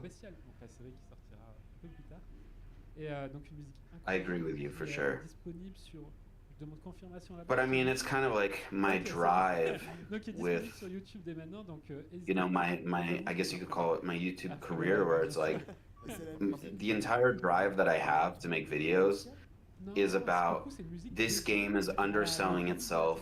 This game has so much potential. There's so much it can do. There's so much credit that it needs. That's kind of what drives me to make videos, as well as like communicating with the developers, getting feedback from the community. But like, even with the conversation we had earlier about how quests are like super both overwhelming and underwhelming, and frustrating and all that. I mean, the game still is like, even with its faults, slept on as hell. Like, sure, it probably wouldn't survive an international, situation if that's what it relied on. But there is like, I mean, this game is underrated, regardless of how frustrated we are with it. No, like despite how much like crap I give it, there is a lot of good to it. There's a lot of uniqueness to it, and there's definitely aspects that are fun. But you have to put in the work to kind of dig for that stuff. Yeah. Again, like I would say, just look at the outcome the game has had. Like there's something fundamentally up with the game that just doesn't appeal to people. Yeah. Because here I'll pose you this question, right? If the game's so great, if the game's so amazing, why don't people want to play it? Yeah. Right? And that's kind of like the crux in the center of it all. If it's so great, Right. if it's so well designed, if it's freaking amazing, why aren't people playing it? I think ultimately, I mean, Waven isn't doing too bad, and I feel like, well, actually, I mean, it's not doing great. Well, I mean, but, technically, I'll give Waven a pass because technically it's still in early access.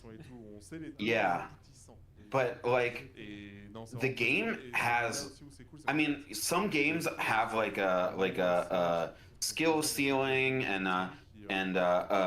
what is it called, learning curve. But I feel like when it comes to Dofus, like the learning curve starts in the beginning of the tutorial.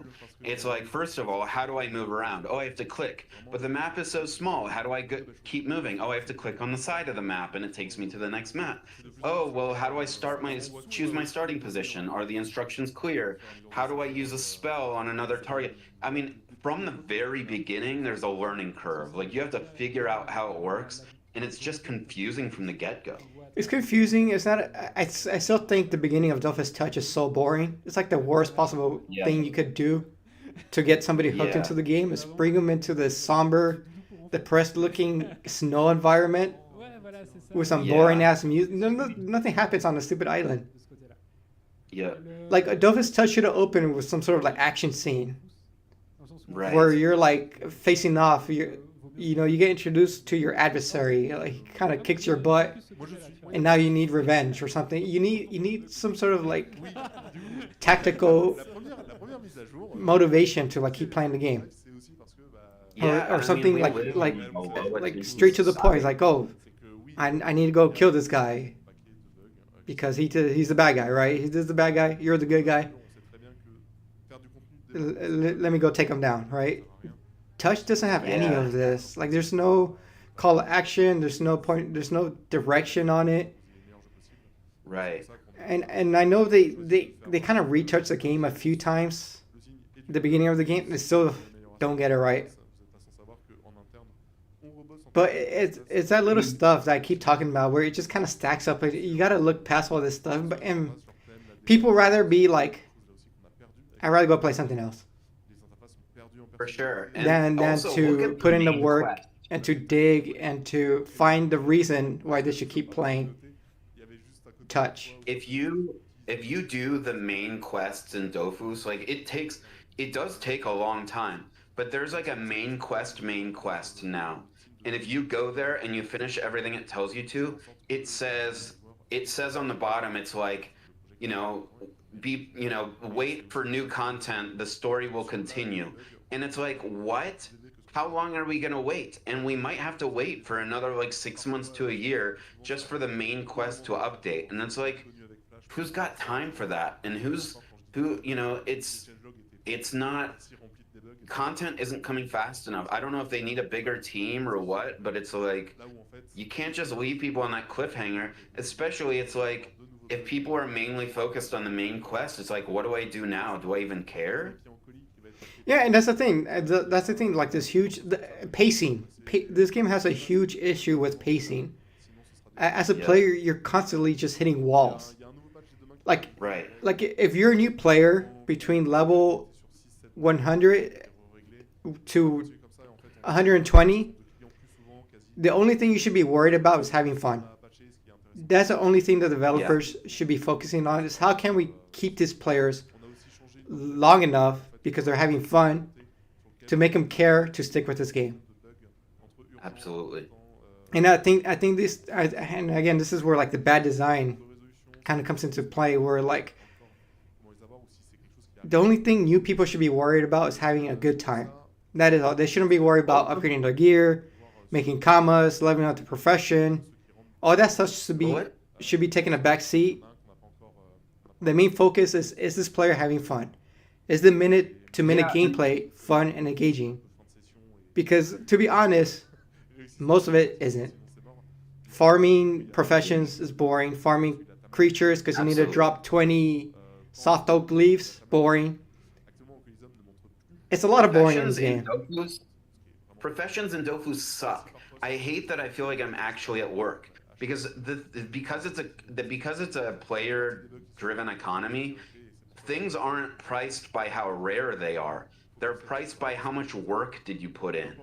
Like literally, like bread that's harder to make, bread that takes more of your time to make, it makes more commas. And it's like, oh great, I have to slash at this wheat, the hops, the hemp, and all that kind of stuff. The harder it is, the more it's worth. And it's like, why do we have to bring capitalism into this? Why can't we just, have fun? And the more time we put in having fun, the more commas we make. But for some reason, they want us to feel like we actually have a job. Like, why? All right, let me catch up here with the chat here. JTL, yo, thanks for joining. Yeah, hope you we tried our best here. Like I said, I'll see if I could get Sai here next time so we get more minute-to-minute translations. But we try our best here for the community. But hopefully it was enjoyable. But yeah, thanks for hanging out. Luminev, Frigos Quest, a massive part of the game. Frigos Quest, walking around each zone, finding crops that aren't shown. Yeah, I mean, Frigos is definitely a product of its time. But, they should be addressing this stuff on touch. There's no reason why they shouldn't be making it better. Papi Chat, another coordinates having... Exactly. And that's the thing. At the end of the day, this game objectively feels like a chore to play. It is not fun to play. Sure, there are some fun aspects to it, like the combat is fun, but the combat is dependent on leveling up your gear, leveling up your character, engaging with the world, right? All this stuff kind of stacks to on top of each other. And this is why I say you got to put a lot of work to get to the fun part. And that's what makes it into a chore, and this is why people don't play it. Which is sad. I know exactly what quest Luminov is talking about. There's a quest where I think it's like some agriculture something quest where you have to find these plants to harvest in like different parts of Frigos. And I'll tell you what, whoever figured out where those plants are has to either be a genius or have zero life, because you can't find them without the wiki. I'm gonna tell you right now, that quest is not completable without the wiki, and 90% of the quests are like that.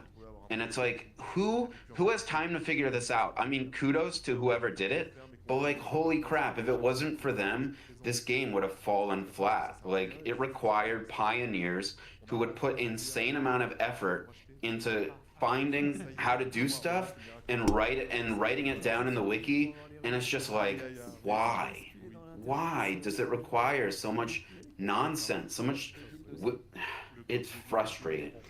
Yeah, and that's a feeling people get when they try the game. And this is why we saw this with Epsilon, right? Epsilon was the perfect combination that the game just wasn't, the game itself is just not ready for a Western audience, where the Western audience doesn't want to waste their time. And Epsilon showed this, right? Like the game is just not, it hasn't kept up with modern kind of like gameplay design choices for people. It's a mobile game, so if anything, like it should be snappy, it should be fast, it should be quick, but it's still stuck in its roots. So stuck in its roots. But I do think touch is it's a platform where they can mix it up and just make it accessible to people. I have a controversial opinion. It's actually about Pokemon. I believe that Scarlet and Violet may be like the greatest Pokemon games of all time. It's definitely my favorite, and what I like about it the most is how streamlined it is. Because if you make a PvP team, you have to do raids, which are fun. You have to hunt specific IVs, which can be fun.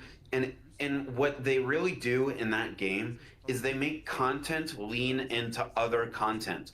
So you have to like everything that you do in that game motivates you to do like it motivates you to do the end game content because it like everything has a purpose. Oh, I'm gonna do this raid. Why? Because I need this item to level up my Pokemon. I need this item to prepare it for PvP, and the game incentivizes itself. Every feature incentivizes itself. And I think that's ultimately what is needed. Like the game should everything should feel like you're motivated to do it for a greater purpose. And this game just doesn't have that. Yeah, this game doesn't have a lot of things. I'm just yeah, but like I said, as long as the core audience is satisfied, as long as they're just doing enough to keep the place running, I think it's hard for them to make that change. Unless they feel like a squeeze, like a real squeeze, like oh shit, we got to do something, otherwise we're going under. I don't think much is gonna change. Just because their core audience kind of puts up with a lot of this stuff already. But I mean, this is the reason why the game's not growing at all. Like even like all the servers are being consolidated, right? I think we have like 10 servers now. We're gonna have like 5. So even server count across the board is dropping. Right. I think Luminov, what she says about having to leave the game in order to do quests is bad game design. I think that's true, but also on touch, it's even more true. Because if you're on PC and you want to look up how to do a quest, you pull out your phone, you look on Papicha, which sucks, but it doesn't suck as bad as literally either finding a computer, finding another device to look it up. Because if you leave touch and you're going in and out between a wiki and the game itself, I mean, it's a pain in the tuchus. But like, but if you're on PC, you can pull out your phone. How do I do this? How do I do that? There's the coordinates go there. But on touch, that does not belong. You should not have to leave the mobile app to look for something, and it's just not meant for that. I mean, Luminov is absolutely right. It's worse game design on mobile. Yeah, it becomes more apparent on mobile, just because like the game literally kicks you out of the app for you to go do something, and then expects you to come back. Like no. Like I play other games. Like I don't know about you, but I don't just play Dofus. Right. No other game does this. And I play some, I play everything from Resident Evil to Final Fantasy. I just finished playing Doom. I played a little bit of everything. And no other game makes me go to a wiki because I can't do something in the game. Yeah.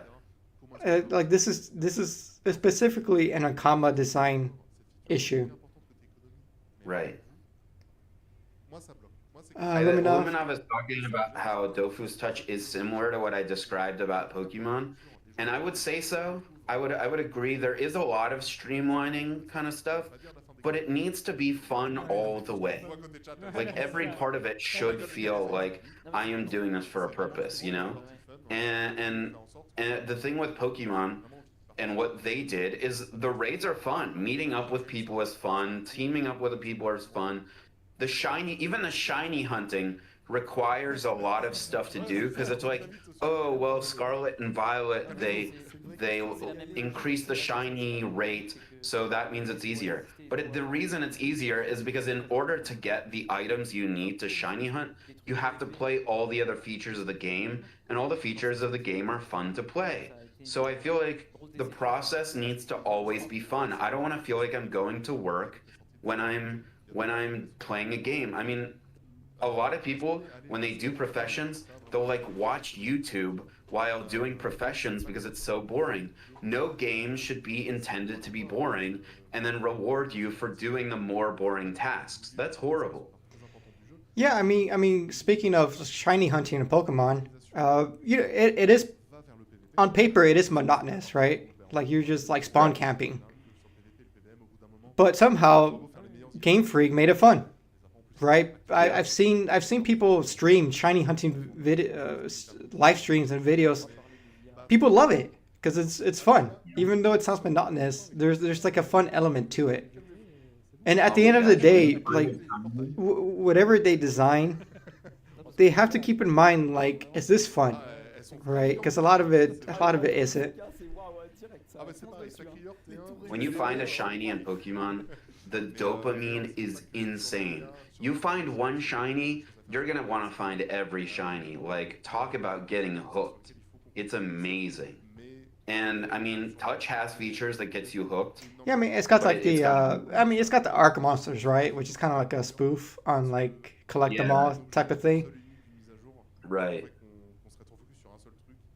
Which I don't know. I don't think a lot of aspects are not fun in Touch. A lot of it feels like a job you gotta keep up with, which is the last thing you want to do when it comes to a game, Right. especially nowadays. A lot of the player base is older or is getting older, Yeah. so we're a little bit more conscious about time and how we spend our time now. Definitely for me, like if I'm not having fun, it's not worth my time. And part of the reason why I kind of been slowing down with Dofus in general, and I was telling you at the beginning of the video, like me doing the Emerald Dofus quest on PC made me feel like I was wasting my time. Like it made me go like, why am I doing this? This sucks. This is boring. So yeah, we'll see where Touch ends up in general, but I do think they have an opportunity to turn the ship around to some capacity. I don't think we are going to see an influx of like English people coming into the game anytime soon. I think that ship has sailed. But at least for the few people who trickle in, like let's make that experience better for them. For sure. Yeah. And I'll be coming out with a video in a few days, hopefully very soon, because I'm off school right now. I have the time. I just got to make it happen. My next video is going to be how they can revamp the quest game design so that it's doable, so that it's not overwhelming, so that it's clear cut, so that it's I already made the graphics. I just got to write a script. But I mean, it's doable. There's stuff they can do. I mean, shoot, if they want to hire me and be like, hey, simplify all these quests, I'll do it. Like, I mean, but like, there's a way to do it. That's what my video is going to be about. But they gotta simplify it. They gotta summarize it. They gotta make it digestible. And I think my next video will do that. We'll go over that. But it's definitely needed. Yeah, I don't know if are these topics they're talking about on the French side on the forums, on the French Discord. Who knows? But I did see one. I forgot what I was looking at because I went into the French forums and people were complaining about some stuff. I forgot what it was, but they definitely shared some sentiment in regards to the game and its shortcomings. Yeah. But yeah, we'll see. We'll see, because Hey, so let's lift the mood a little bit. What do you still like about the game? What are you looking forward to in the future? I just want more story elements to it. Yeah. Because I've said this in prior videos. if you go, hey challenger, I'll give you $5,000 if you tell me what Dofus is about. Like the actual like storyline. $5,000. I'd be like, oh shit. Like, can I use a lifeline or something? Who do I even call? Right? Like I know very little about the world. So I'd like to see more of that. Because I think storytelling is a good tool and a good way to get people engaged with the game. I feel like if you read the storylines, there are stories, but they're so not grand. Like you go to Kenya and it's about like, why am I getting echo? You'll go to Kenya and it's like, oh well, we have these missing kids, and you find out that the missing kids are like underground, or like have a secret base and they're like doing crime around the area, whatever. But it's like that's not grand. Like I want to know more about the gods. I want to know more about the origin of the Dofus. I want to know more about like it just doesn't have that big scale kind of storyline. It's all very like be the local hero. It's not. There's no grandiosity to it. Yeah, no, I totally get it. Which is why I love the storyline in Wakfu. In Wakfu, I think it was a spoof on like Saturday morning cartoons, and where you're you're literally like following around like a Team Rocket characters, like they're the bad guys. Yeah. And that was enough for me to like, oh, I want to know what happens next. I want to know what happens next, where this goes. It was fun. Again, it was fun. Ultimately, I think fun is like the big word they should shoot for. Fun and accessibility. I think if they could solve those two issues, they would definitely solve the problem of bringing people on board. Yeah. But yeah, this is a tough game to love as it is. But definitely the Emerald, the Primordial Dofus, doing a quest around those would be nice. Yeah. I finally, so if you look at my inventory, I still need to replace Kawit Dofus with Dolmenax, which I'm going to probably get Dolmenax in the next maybe like 15 days. I'm really excited about it.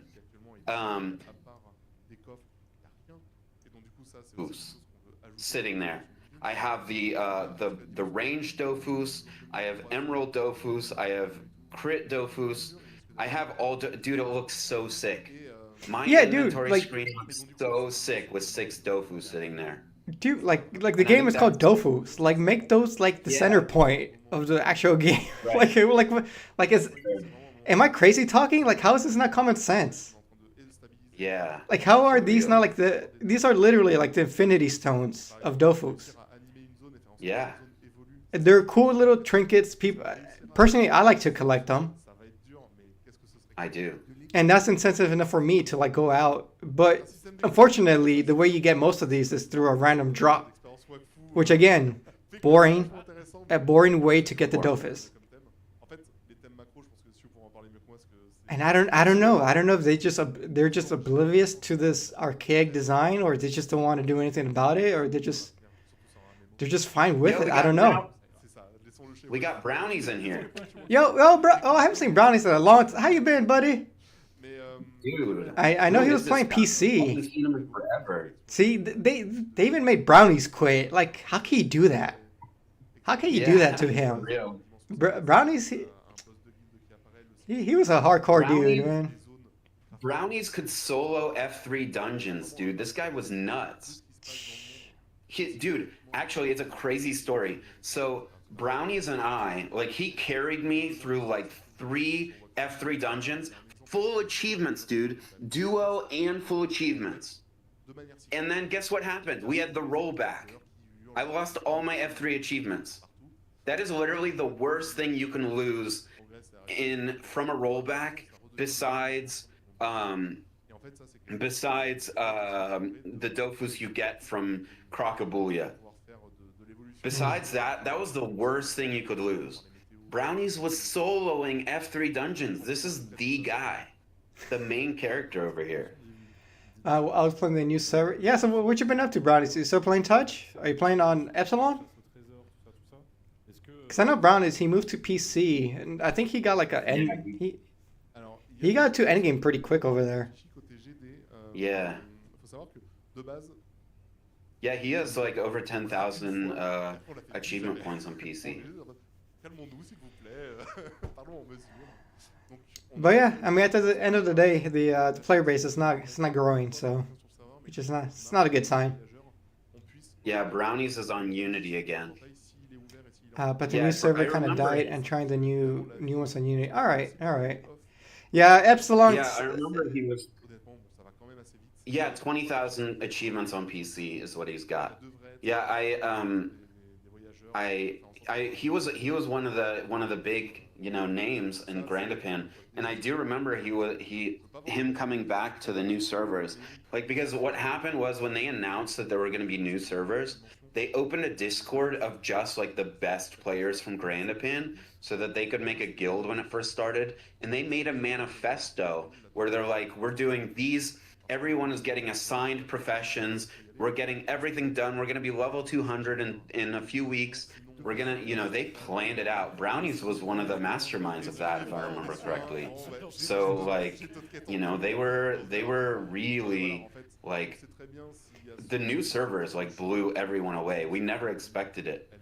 And, yeah, I mean, they got all the big names in that one guild, and that was sick. But yeah, I don't blame him for leaving and going to Unity, because there's just there's more going on there. There's more future, and no blame.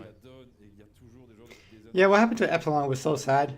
I mean, we were there. I mean, we were streaming with Wapo and everything. We were having fun. It was fun, but again, all the flaws of like bad game design just creeped up, and like people started hitting walls, and it's like.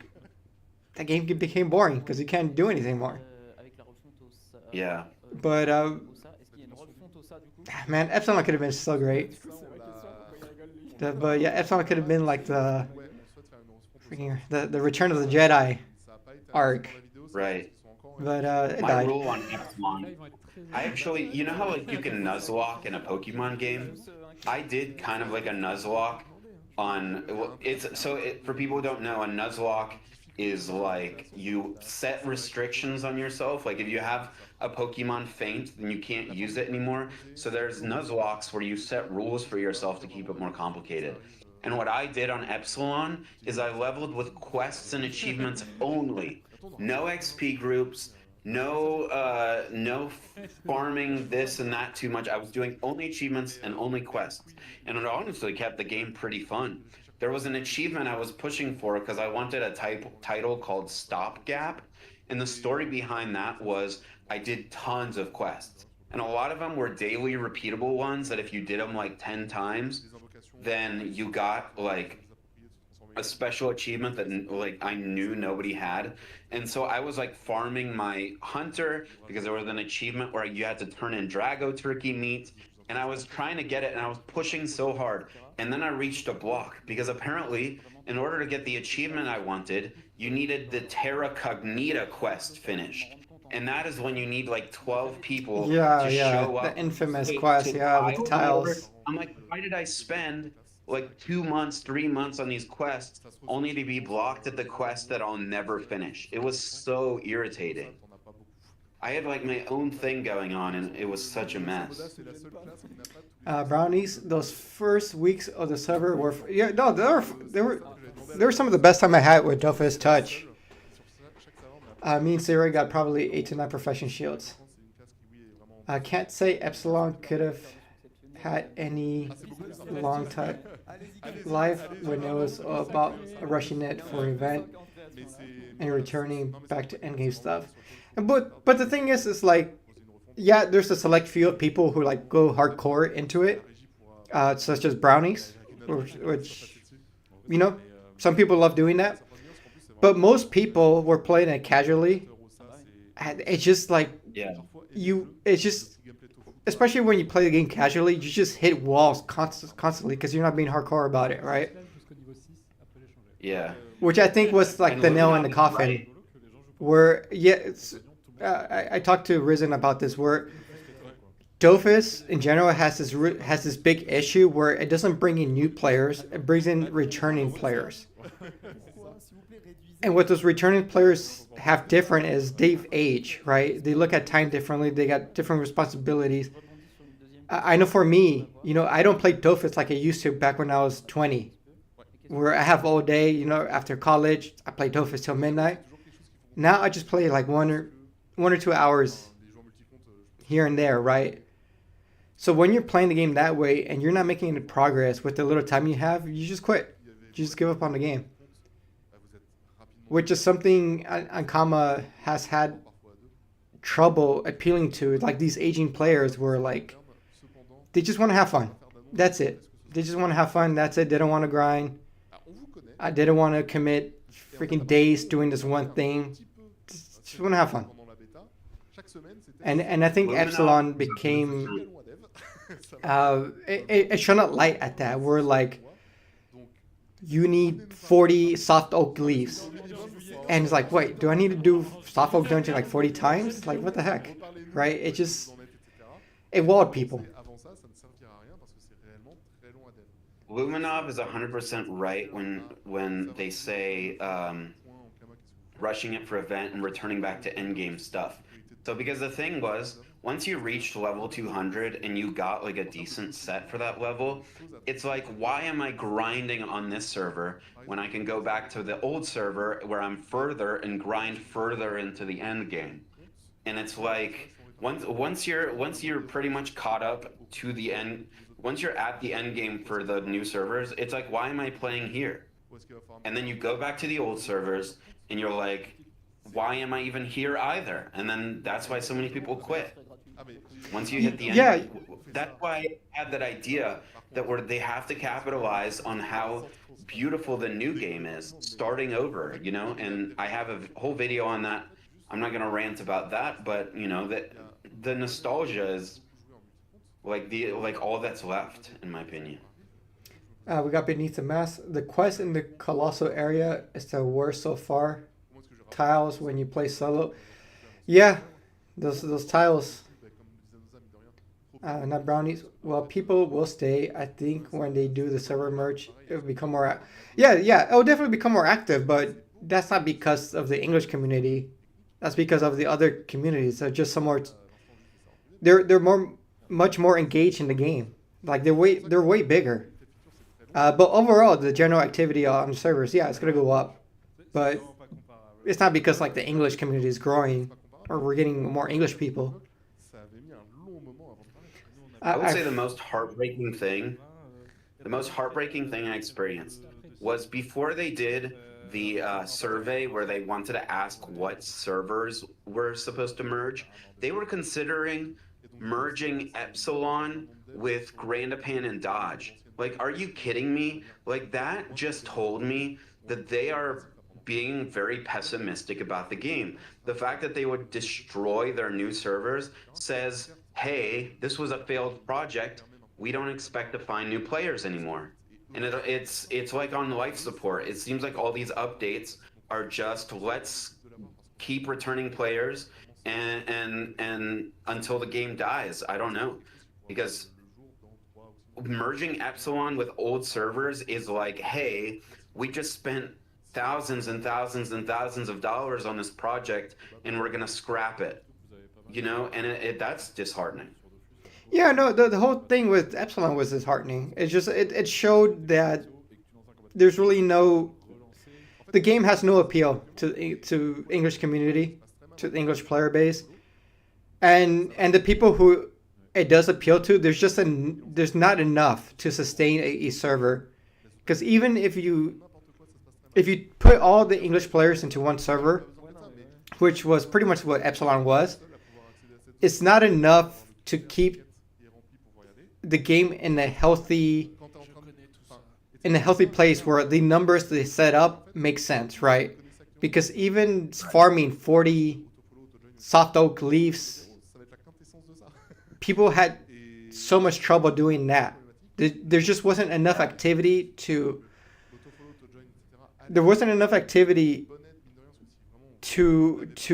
put resources out into the world. Everything was like super inflated. Everything was so expensive. And again, this is just stuff that walled people off, and eventually people dropped off. There just wasn't enough activity to generate the amount needed for the server to run at a healthy rate. Right. And yeah, that became apparent with Epsilon. Like it shone the light at all the bad design stuff it has. Brownies here says one problem with Epsilon is people hate leveling professions. Yeah, they're not fun. People just want to have fun. Professions are not fun. People want to run around, kill things, make their character stronger. But they were just walled off so often. And I mean, like, the more annoying the profession was, the more commas it made. You literally had to annoy yourself to make decent commas. Like, for example, there were some drops that you could only get like deep into the Moon Island jungle, and that's like the most annoying place to be, especially when there was aggro. There's not aggro anymore, but the fact that you needed a bunch of coconuts and to climb to get to the pirate area and grind those items. I mean, like, they literally, you make commas by annoying the crap out of yourself because nobody else wants to do it, so it's worth more commas, and that's how people made commas that were actually of a decent number, is by annoying the crap out of themselves. Yeah, and then this is this is why people buy commas too, right? They don't want to deal with it. Yeah. This is why bots exist, because just people don't want to deal with the BS. Long story short, that's why bots are a thing. Right. Because I'd rather spend a few bucks and save 10 hours of my life, right? That sounds like a great deal.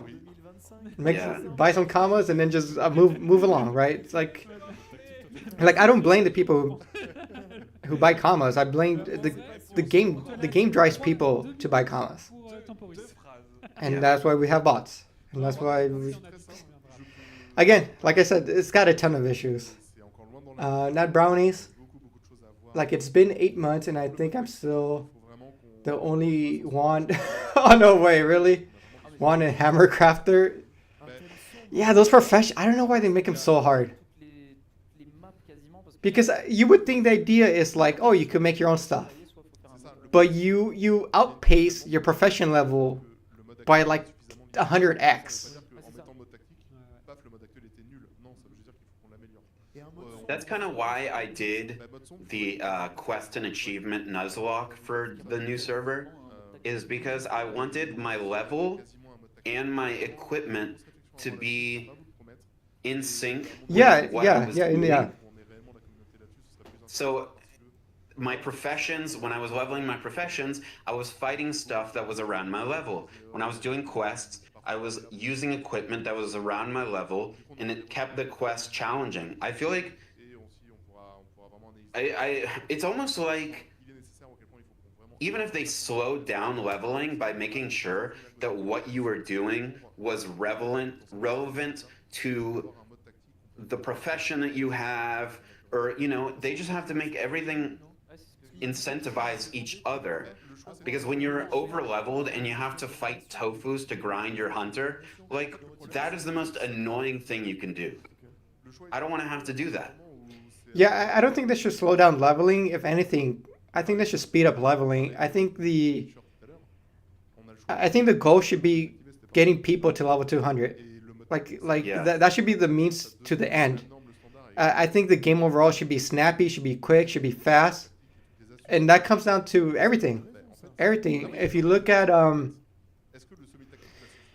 recently, if you look at Pokemon Trading Card Game Pocket, they literally cut everything in half. Like, your deck size is 20. Your price, the amount of points you need to get is 3.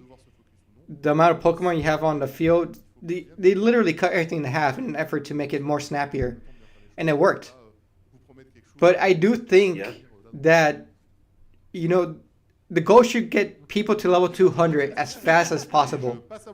That way you focus on level 200 content. Why? Because people are getting to that point. You're moving that crowd to that section, so that way you mainly have to focus on level 200 content and just appeal to level 200 people. But so I think so. First of all, I kind of disagree with you. I think that the once you hit level 200, a lot of things like lose incentive. Like, I'm gonna tell you from experience, it is way easier to do the Eternal Harvest quest if the XP that you're doing for that quest actually matters. Like, if you start at like level 20, level 30, and start doing the Eternal Harvest quest, and every step of the quest that you do levels you up a little bit so you can do the next level of the next part of the quest, I feel like that's way more motivating. So you say jump to 200, I say two things. First thing is like make the quests in your level sync up, maybe like through some level of scaling. I think scaling is a beautiful thing. The idea of making any challenge be challenging, but also if they were to add what they have in the PC dofus, which is, I think they're called idols, where they use idols. I think Wakfu has it too. You add something to the dungeon to keep it challenging, so that everything that you do is challenging. And I think ultimately, if you can solo like the ancestral Trichnid dungeon, and that's what you have to farm, and you overpower it, that's boring as hell. But if you can throw in some things that will make it more challenging for you, and in exchange get better rewards, I think that's where they need to go. Because games need to be challenging to some level in order to feel like you're applying yourself. No, for sure. For sure. Again, like the journey should be fun and challenging, stuff like that. But I think if you get people to level 200 as fast as you can, you get them more involved into like these updates, right? Ascension Island is really a level 200 experience. This new labyrinth is a level 200 experience. Most of Free Gods is a level 200 experience, right? Most people don't hit endgame. Most people don't finish games. I don't know if you ever looked at Steam achievements, but roughly 40% of people who buy a game actually beat the game. So most people don't make it to the point where they're getting the Ice Dofus. So what I'm saying is make the journey to level 200 quick and snappy, right? And get them to the point where they care about these updates. Because as a new player, I don't care about endgame content, right? And that takes the focus away from the developer team, because now they gotta make content for level 100 people. Now they gotta make content for beginner people. Now they gotta make content for level 150 people, right? It's just they're so slow as they are right now. So if their intention is so segmented with appealing to players at different stages of the game, if they consolidate this to like, you know what, let's get these guys to level 200 quick and fast. Obviously, you make it fun, have some substance there. But that way, there's more of a pool of people at the level 200 area, and you could focus on that bigger pool to make content for, right? Yeah. That's it my. Sounds like really agreeing with you too. That's my train of thought. Especially, it's a mobile game, right? It should be snappy. It should be quick. It should be fast. Like right. I should be feeling like I'm making progress from playing in my little quick playing sessions. But that's my take on it. Seems like Brownies agrees with you as well.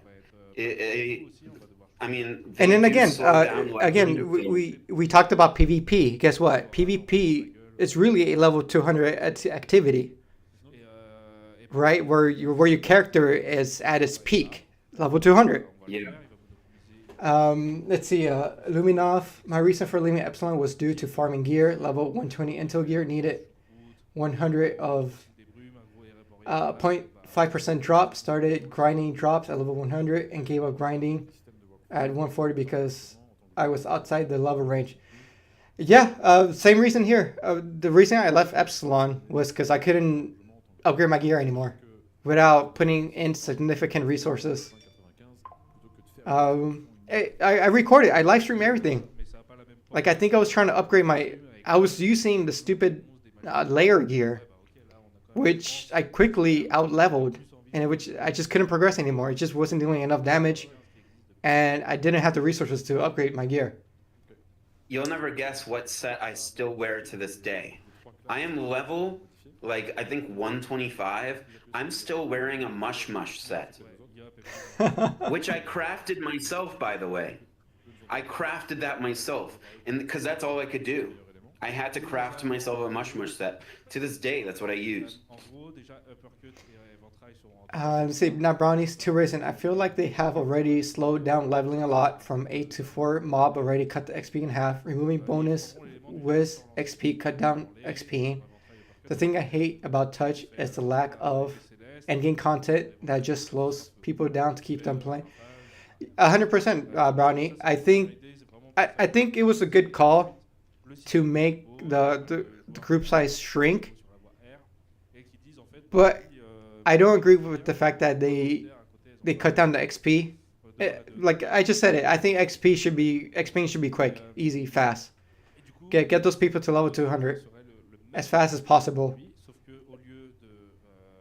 Idols were removed from PC. I think idols were removed because they kind of broke the game in a lot of ways. People would cheese a lot of things.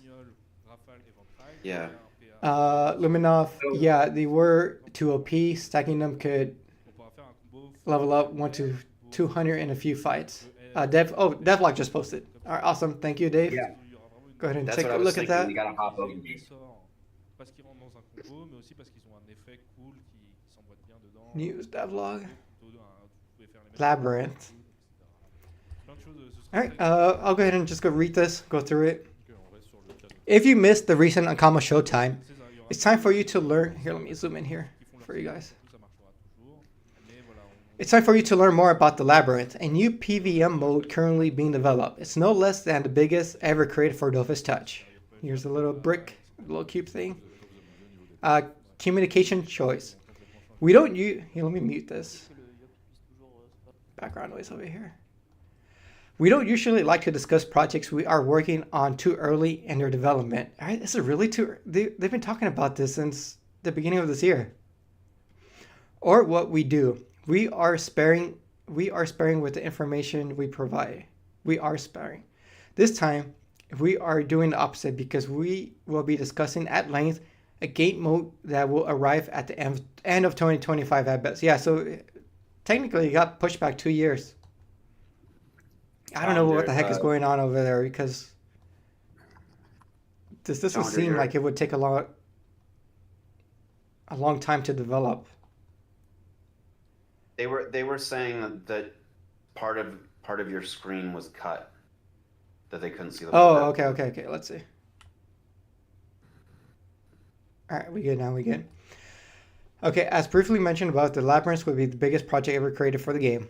There are so many things to discuss and present for this project, and we want to offer you a format that you can follow for the entire development cycle, more or less. Development started a few months ago and will continue throughout the year. We will be sharing some behind-the-scenes information about the challenges encountered, what concerns we have, explaining our choices, etc. So, until the game mode launches, we will post a series of dev blogs to report on our progress and explain more about the Labyrinth. A large part of the team will contribute to these devlogs: client developers, server developers, game designers, level builders, UI UX, graphic designers, etc. The first devlog will get the ball rolling and is intended to give you an overview of the concept. Important clarification.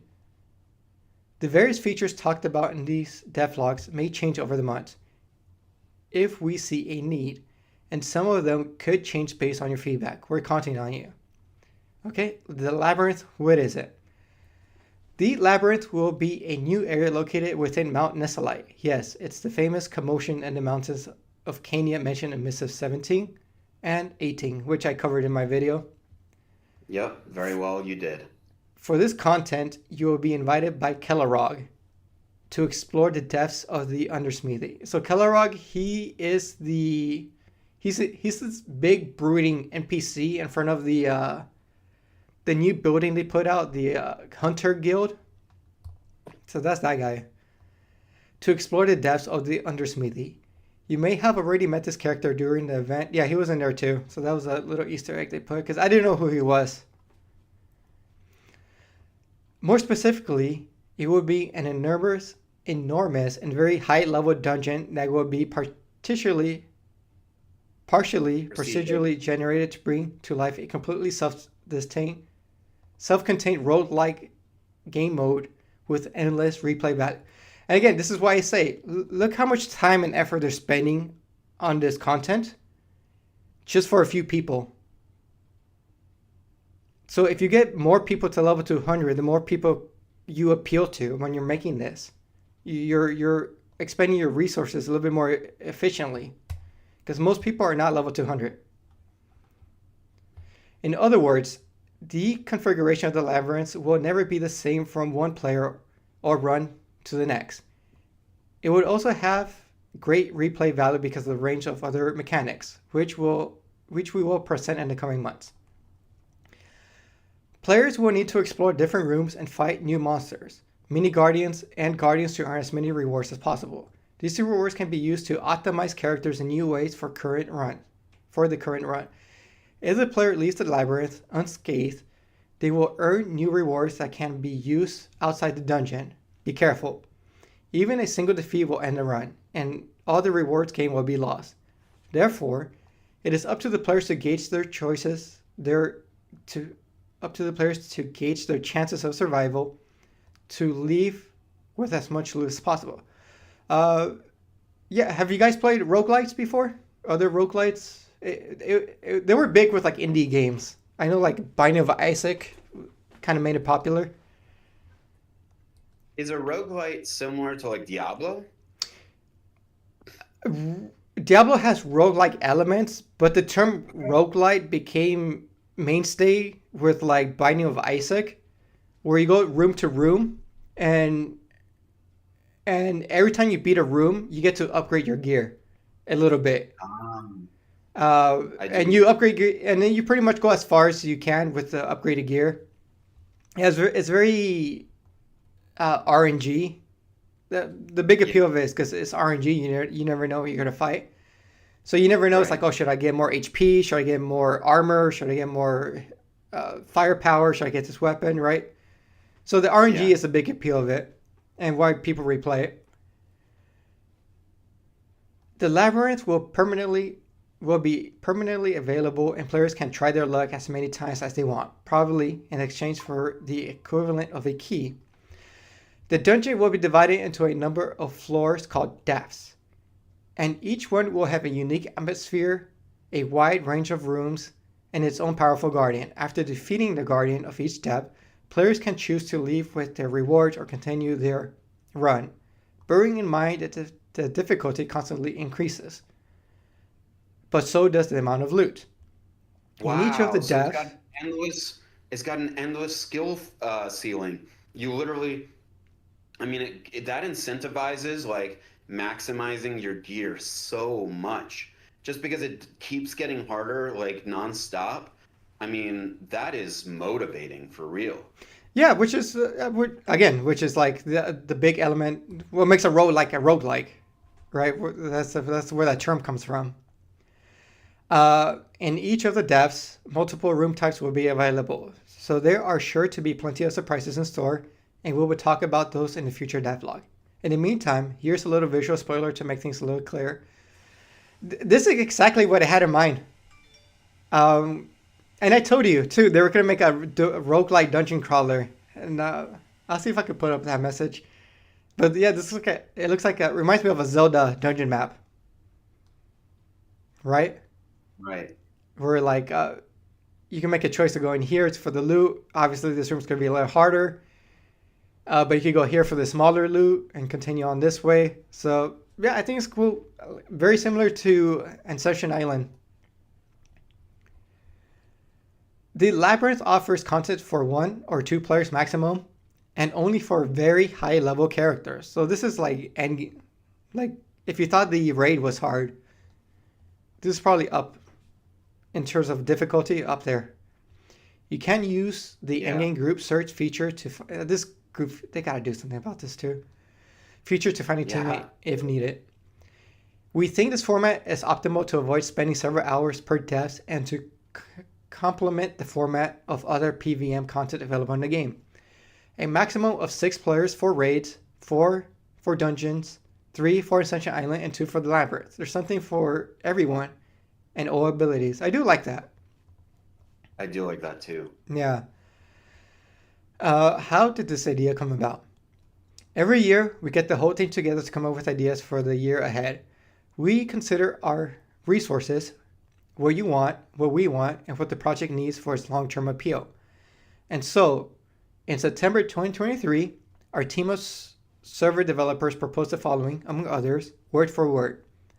Hostile area. A more powerful, aggressive monsters, level brackets, insatiated area, concept of risk. All right, sounds pretty dangerous. Yes, we know that sounds very vague, but that's the goal of these initial brainstorming sessions, to generate as many ideas as possible before gradually fleshing them out and selecting the ones we want to implement. Basically, we thought of it as an area to explore where players could win lots of rewards but lose everything if defeated. After several days, discussions and clarifications, this idea caught the attention of our team of game designers. They ran with the idea and worked on it before presenting a more detailed version to the team. And that's how the idea of the Labyrinth was born. Yeah, pretty cool. Yeah. We had already mentioned in previous posts that we wanted to introduce new game modes that are self-contained to a certain extent, like Ascension Island, and not just offer new areas of revamps of the game, PV, and features. In addition, we thought it was important to offer new and substantial content for very high-level players. In fact, this was something we promised to do since our last missives, as we are well aware that there can be a long wait and very long for some. Yeah, we're aware for sure. Freaking 2-year wait.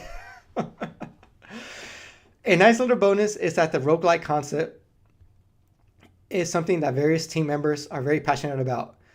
Other games in the genre have obviously inspired the foundations of what we are building, and we think we can develop something very cool and tailored to Dove as such. So one thing I do want to comment here is I think they're kind of missing the ball. They're trying to dropping the ball on a roguelike. I think this should be just a gameplay mode for everybody to enjoy. A part of the reason what makes a roguelike is when you start in the first room, you start with nothing. Right. So ideally, for this to appeal to as many people as possible, like you can start the game and just play this game mode. I think if they open it up, so in the first room, you start with nothing. And as you go, you get hats, you get capes, you build out your equipment as you go. If they bring it down a notch, this doesn't have to be specifically for level 200 character.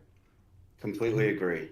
Right? I think if you have a level 150 character, when you start this mode, your character's at level 200. And then you could distribute stats. Your character is maxed out once you start this mode, and then you build out your equipment here. So whether you're at endgame or not, it's irrelevant. I think the game should just be opened up to anybody. And to the point where like maybe there's people that only play this mode and this is their thing, right? I think that could be something they could consider, because again, big part of roguelite is you start from scratch. And every time you die and restart, you have to rebuild your character. And there's nothing necessarily unique about you already being level 200. I think just maximize your character when you're into this mode. And that. So something. Yeah, go ahead. Something that's kind of like, I feel like fishy, not actually, but like I've noticed that Pokemon Go and Dofu's Touch released at about the same time. They've both been around for 8 years. And I've noticed whenever that they usually get the same updates around the same time. It's like super weird. So like, because Pokemon Go just added a new kind of raid that like is basically like a game reset, where you have to use your existing stuff to do a new side feature that is considered end game content. I find that interesting how they're like on the same track. So many updates that happen to both of them like are the same update at the same time. What I feel like would be what Ankama could do better with this is it would be nice to have like a reset feeling to this. Or maybe I think or maybe your character starts at level 1. yeah. Right? Your character starts at level 1 and you level up and get gear as you go through here. That could be another option too, where like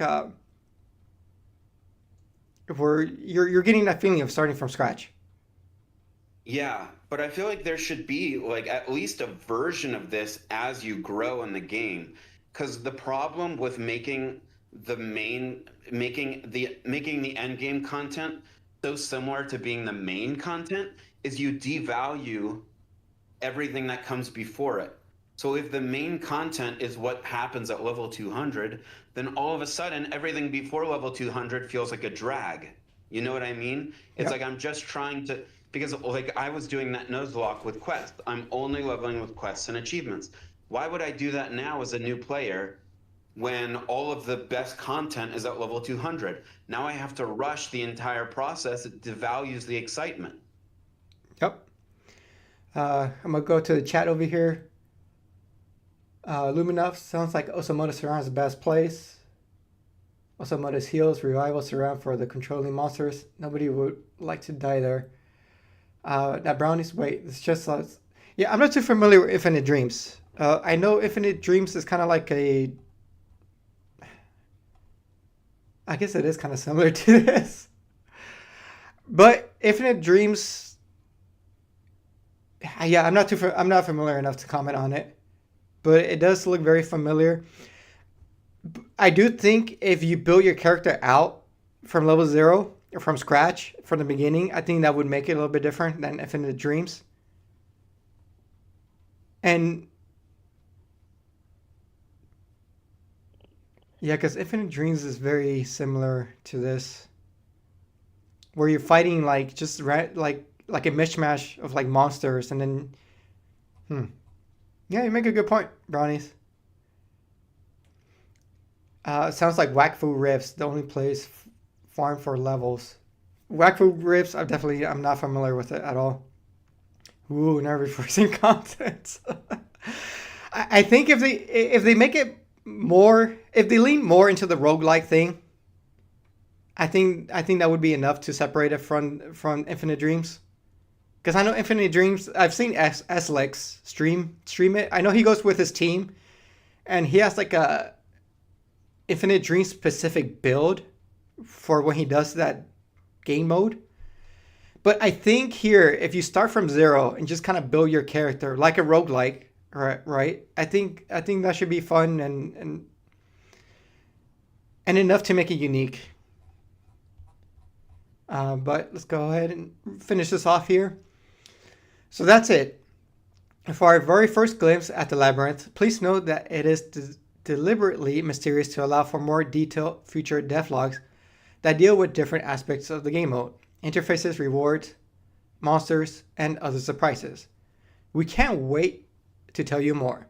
In the meantime, feel free to share your thoughts in the comments. Furthermore, a channel dedicated to Labyrinth is not available on the game's official Discord. Is this French only though? That's the question. Yeah, because Project D was French only. This will help to keep all the discussion in one place and make it easier for us to go through the various feedback. Yeah, I think I'm gonna have to make a separate video, and hopefully the developers see it on some feedback on this, because it does sound very Infinite Dreamy, as Brownies pointed out. And let's just reiterate, Challenger predicted all this already. We already Challenger, he knew it was going to be a roguelite. I mean, he knew it was going to be a labyrinth thing. I mean, I know he put a lot of other, he stood on the shoulders of giants and other people who put a lot of the clues together. But Challenger, I got to give you credit. You did expect a lot of this. I'm really impressed. Yeah, I think all the clues were there. Yeah. Because they definitely wanted, because they mentioned something where they wanted to make something akin to Ancession Island. Ancession Island has like that looping gameplay where you can repeat it and each time it's different. I think the roguelite genre was an obvious kind of like direction that we're gonna go into. Yeah. But yeah, if I make I'll make a separate video talking about this. But yeah, I'll post a screenshot where I comment to you. They're gonna make a roguelike dungeon crawler. Let me see. Not brownies. Well, they said it's for high levels, so you don't start from zero. Yeah, but I think the idea is like the challenge is in deciding which rooms to tackle and what and the loot you drop, right? Which is not uniquely specifically to for level 200. I'm sure the loot you drop from this is to help you navigate further into the labyrinth. So ideally, whatever gear you have at the beginning, it'll be good enough to get you to a certain point, but eventually you have to use the loot that you get and put it onto your character. I would imagine so. This is speculation too. So being level 200 doesn't necessarily mean anything where this is kind of self-contained in here. And the idea is to collect the loot to make your character more efficient. So eventually you're going to be replacing the stuff you go into, the gear you come in with. I would imagine so, right? Because again, roguelite, that's the whole point of roguelite. You're using what you find. If in the dreams you go into a room and you have fight options, each floor you can add a stat buff to your characters. Okay, so it's similar but not the same, right? You're adding buffs, here you're adding equipment. Or this whatever this loot thing is. And you choose the loot based on fight difficulty. Yeah. Luminaf. Wakfu is a room you enter and fight monsters for 30 minutes, wave by wave. Each wave, there's goodies to pick up for boosts. After finishing, there's a large amount of loot and experience to be gotten. Yeah, that seems very roguelike-ish. So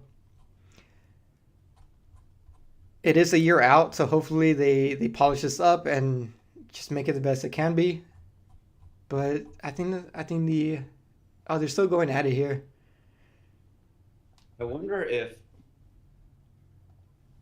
how, I mean, people are even with the raids, I haven't messed with the raids yet, but I imagine it's gonna be like, it's gonna bring out the competitiveness in us again. Even though it's PVM content, it's like, I'm about to spend this resource to enter this dungeon, you better have all your stuff maxed, or, it's gonna add that new level of like expectations that we have for each other.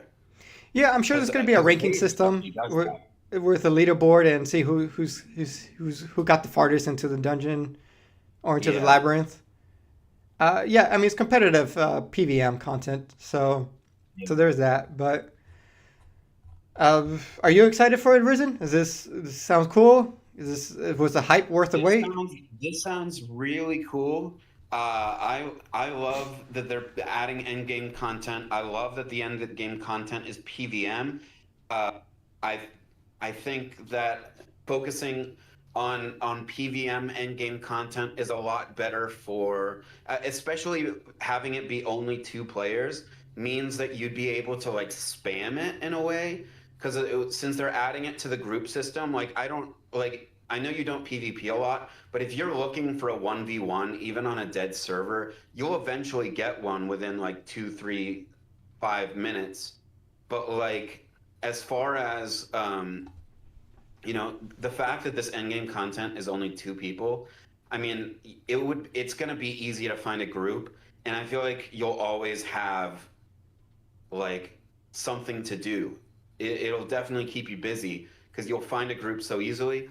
I also do feel like even though you don't start at level 0, I would still consider it to be kind of a reset sort of energy, just because if the game is challenging as soon as you walk into that new labyrinth, like you really are in a way starting from, the bottom. It's just that the bottom is a little higher. Like, because if you go into it, you're level 200, you just built climb and some other agility build that isn't end game with the best resistances or anything like that, then I mean, in a way, it's like, holy crap, I have to now get the more competitive equipment to be able to climb in this. Because at the end of the day, if once the content is hard enough, you really are starting from the beginning. Everyone has the demand is so high that it is, level 0. It's just level 0 starts at 200. Does that make sense? No, it totally makes sense. Yeah, the only angle I was going at was because obviously your character has to be a level 200 to participate, right? So you're gatekeeping the rest of the player base that are not level 200. For sure. I mean, that's my only thought process behind saying like, oh, this should just be open to everybody. This should just be a game mode that you could just play whenever, right? Not necessarily just because you have a level 200 character. That was my take on it. But I do see your point where like there's an incentive to get your character ready and stuff like that. But again, they're literally spending 2 years on this. A lot of resources just for it to appeal to a small minority of the player base. Yeah. That was my take on it. They are very receptive to the community. I mean, there's plenty of stuff that they design without consulting us and goes in a direction that we don't expect or want. But they are very active with their community, maybe mostly their French community. But because of the fact that they told us a year in advance, I feel like that's plenty of time to share our thoughts, to speak our mind, and be like, hey, we want this to be universal content. I don't think it's off the table to speak our minds and see some change. No, definitely. Yeah, and that was just my thought, because like if you're gonna put so much effort into something, you want this something to appeal to as many people as possible, right? Yeah. And there's nothing necessarily level 200 about this. Like this could just be a standalone game mode, right? Right. That's my take. That's all. But I see both sides of the coin. Right. But like again, 2 years. 2 years they're putting into this. So much work. Right. To make a game mode that's only accessible to level 200 people. I think that's a missed opportunity to make something that appeals to everybody. And getting to level 200, I remember before I had my first level 200, I don't think it was Brownies I talked to. I think it was Blonzatic who I talked to, where he said he didn't remember the last time that he had to XP because he was level 200 for so long. It was such a superior club back in the day. Being level 200 was like its own community, its own standards, and like I remember being like 176 and I couldn't sleep at night because I wanted to be level 200 so bad. I had a girlfriend who surprisingly wasn't sick and tired of me talking about Dofus, because I was talking about it all the time, and I was like, I need to be level 200. I can't sleep unless I'm level 200. So I remember clearly how hard it is to get there, especially considering that the wisdom doesn't give XP anymore. Like, this is content that is going to be very hard to access, and they're putting a lot of work into it. I think they shouldn't have people, losing their minds trying to access the content that they came for in the first place, which is some roguelite PvP or PVM content. If that's what they're looking for is roguelite PVM content, the fact that they have to, pull their hair out trying to access the main content is ridiculous. Yeah, well, not only be level 200, but have, very highly competitive gear, which is another time sink too. So my issue, like I like the concept. I think it's cool. This game mode. It's just like another huge barrier to entry for something they're spending so much time on. That's my only critique. But I mean, another game mode within the game. I mean, it's good. Like I think it should be to the point where like, if you just want to play this, you should be able to play this, right? You're just playing touch just for the game mode. Maybe people just stream.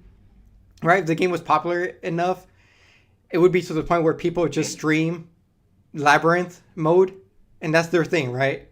Like it should be like that appealing and that accessible to people. But that's just my perspective. Dave, I've had to use the restroom for an hour, so that's where I'm going, and I'll be back. All right, I think we're gonna wrap it up here. I don't know how you're doing with time, but we've been streaming for where's my time? Almost 3 hours. Feedback is great, but it should be continual improvement. Feedback meaning something that should be, meaning something should have been ready to at least deploy, even if it was beta. Yeah, I mean, it's been a year in development. I'm sure they have something. It'd be nice to see it in the next beta or something, but they're open. They are open to working with people, with the community on any feedback. I think leaning more into the roguelite genre for this roguelike game mode is the way to go. Leaning into the elements that people love about roguelite, leaning into the elements why roguelike became so popular, and put all the dofus stuff secondary. The roguelike elements should be front and center here. The dofus stuff should be more like flavor, right? Because again, fun. Is this fun? Is this fun at the end of the day? Is this something people are kind of want to do? So,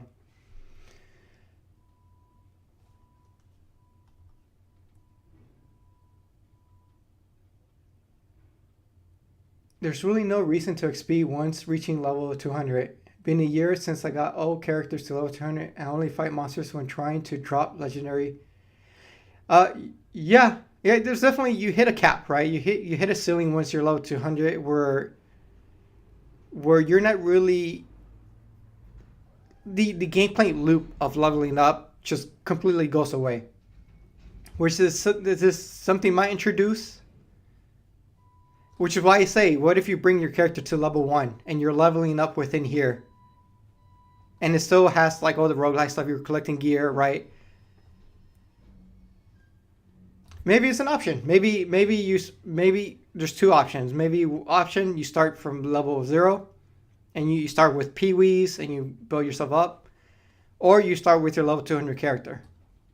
That could be it too.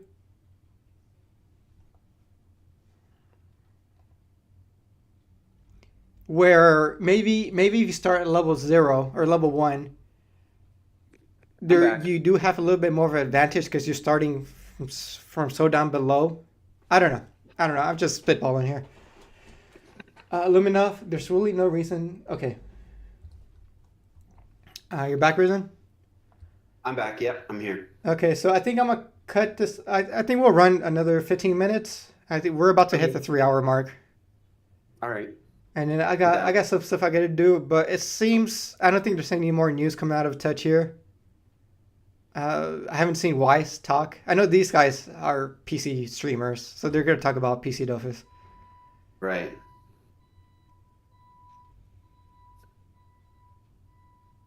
Thanks for being here, Dave.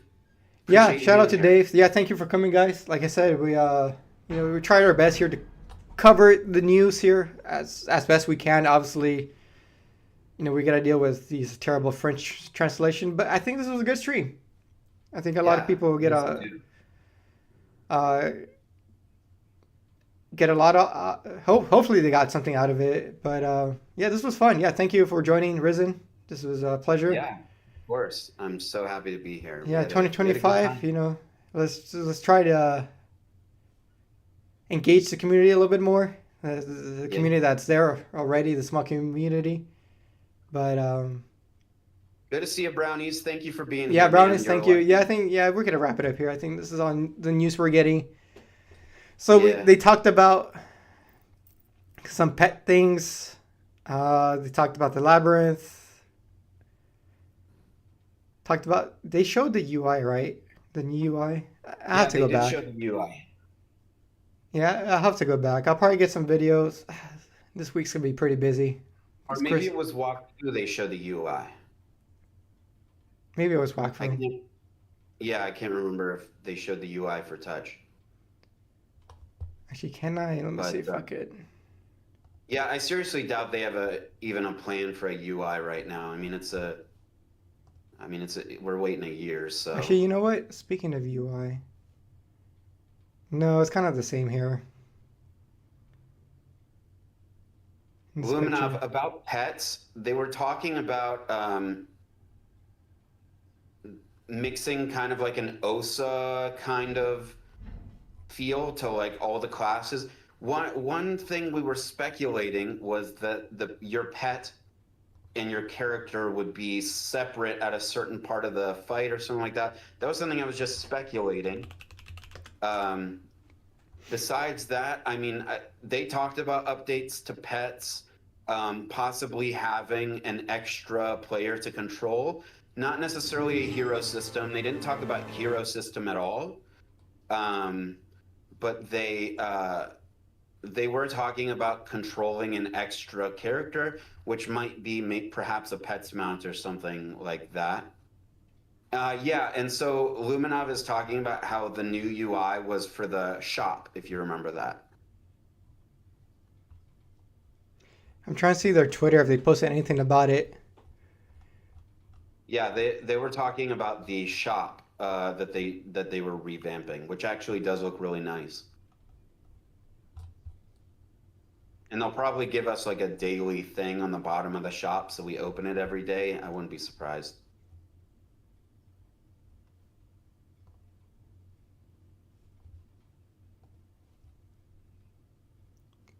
Okay, they talked about. Is it in here? No, this is that trailer.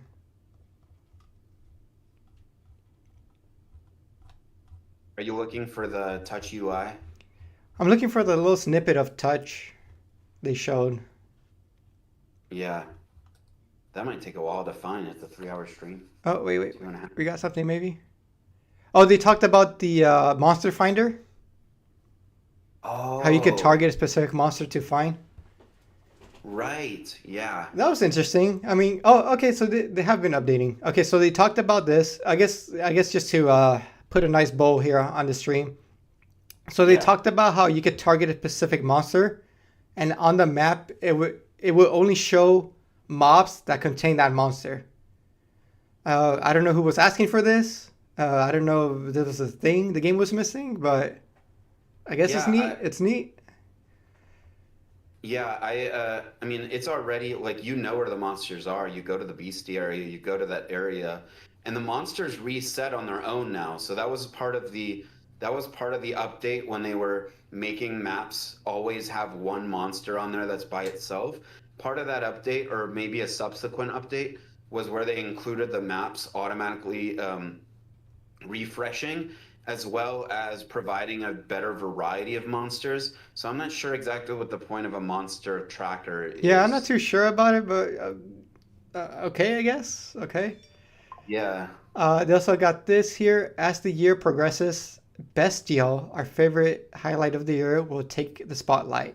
In battles, you'll have the ability to control 2 entities at once. So this is the thing that we're talking about.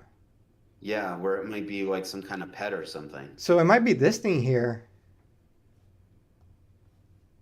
So instead of sidekicks, it might be like these unique Bestial Osamoda things that you have like a partner. It's kind of like, you know how in games you have like the wolf pet? Yeah, right. Maybe that's Dofus Touch take on sidekicks. or you have like these animal hunting companions. For sure. Maybe I don't. This is speculation. Yeah. Here's the UI they showed of the. Man, I wish I had that much commas. Look at that. Infinite commas. This looks clean. This looks clean. It looks sharp. It looks better than the Unity UI.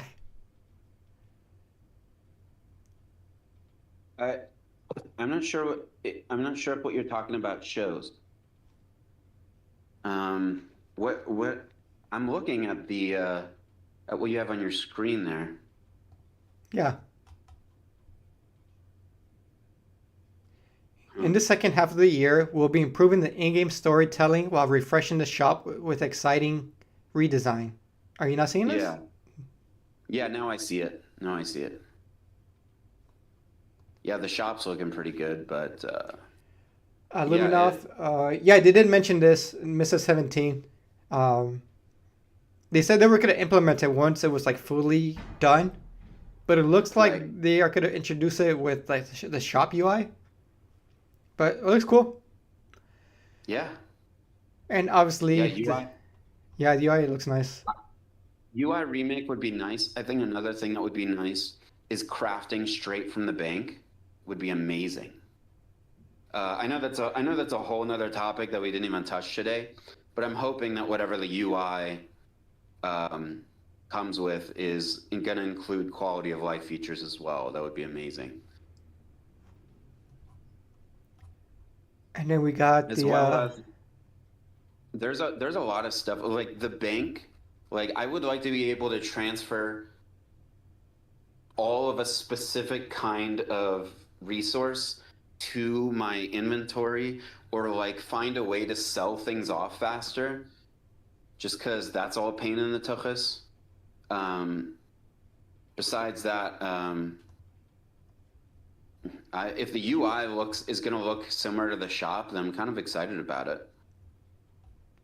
Yeah, I'm excited for the shop. I think it's going to be a good way to feel the game and make the game feel fresh.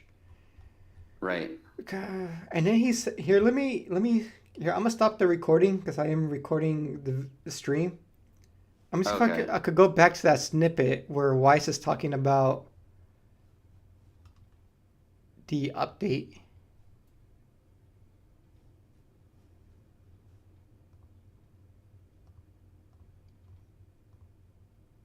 Okay, I found it. Okay, so let me switch my screen over here.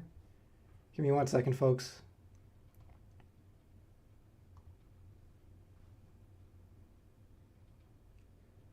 Where am I going? Screen capture.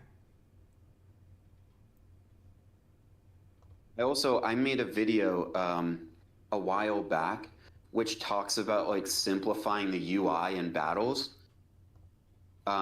which I recommend people go watch because I really like. I feel like not just the shop and the UI needs to be modified for mobile, but I think even in battle, if they could just simplify everything, which I made graphics myself on how they could be simplified.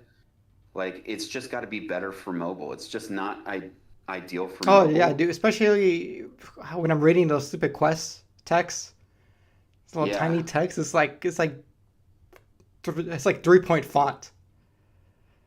Right. Yeah. I'm hoping that my new video is going to get that across. Okay. So here's Wise. Okay. So we'll rewatch here. This really quick here. I could pause it now. So. And next year will be incredible. Okay. Start with quality life update. We have many examples of feature that you already know. First one is a suggestion that lots of people will love. The ability to target a monster that you're looking for. Okay, yeah. So I don't know who was asking for this. Yeah.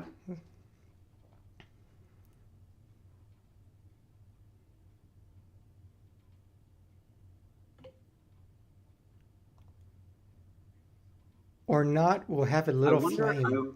Now I'm wondering, what if they're referring to like arch monsters or like bounties? Yeah, I bet don't know. those would Yeah, be used fine I don't know if with that a would have. tracker. We have Or like some you, other really cool features, like one that many people requested, and it's just amazing. One and is the some ability to monsters. separate the cosmetics into its own little tab. That's up here. Right.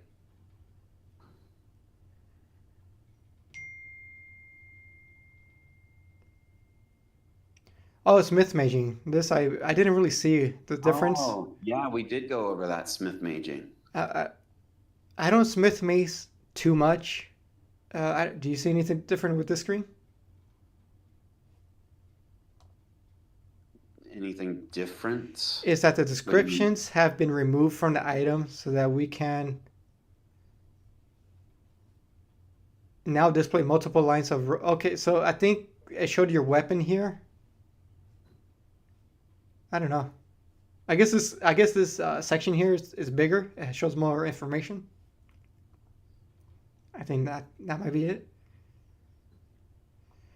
This update will finally be able to return to class balancing. We've already got several ideas. No, they're showing the trailer here. And then one more really nice addition to wrap up this update and style.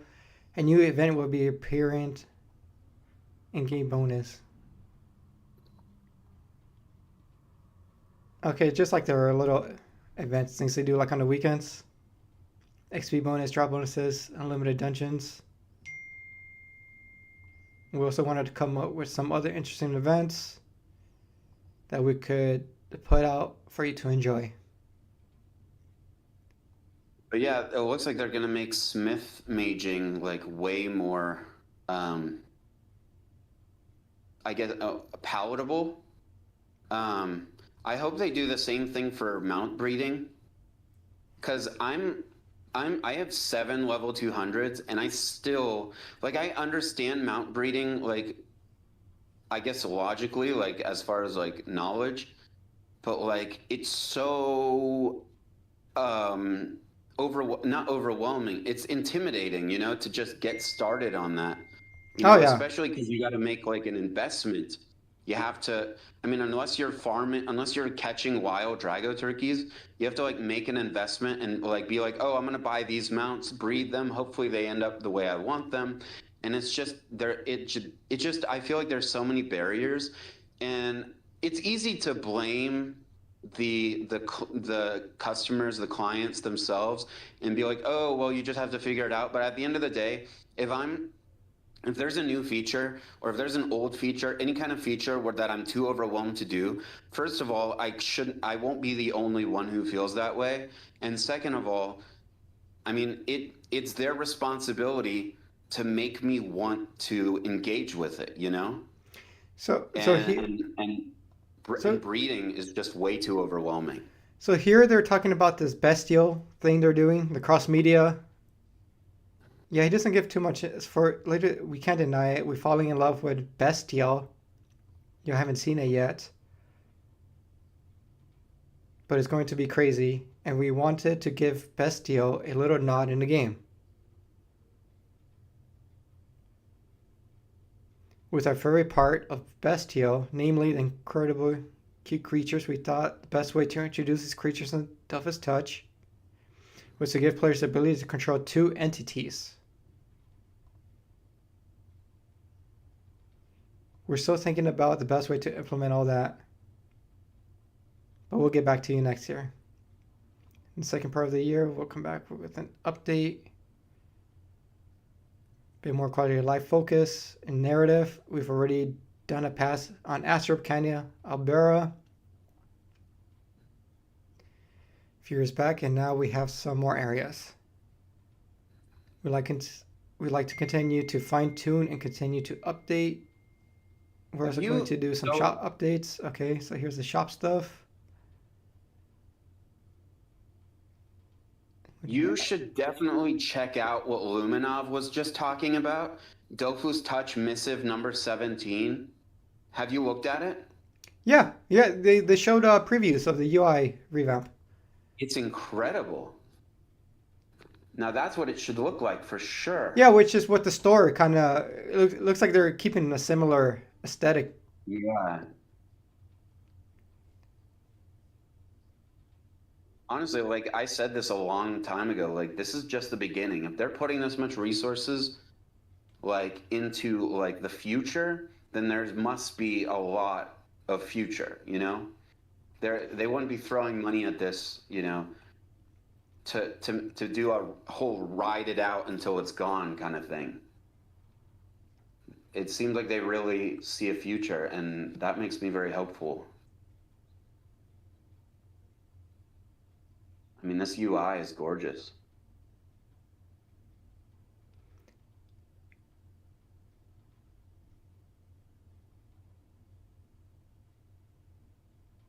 What's up, Chow? I'm just reading see if I could catch anything here on the subtitles. Yeah. He's just talking about raids.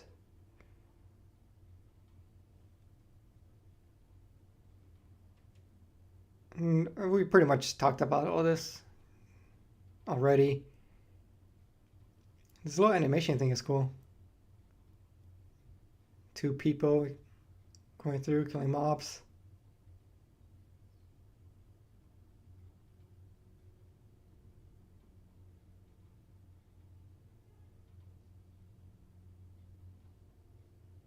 Maybe we can touch on that later.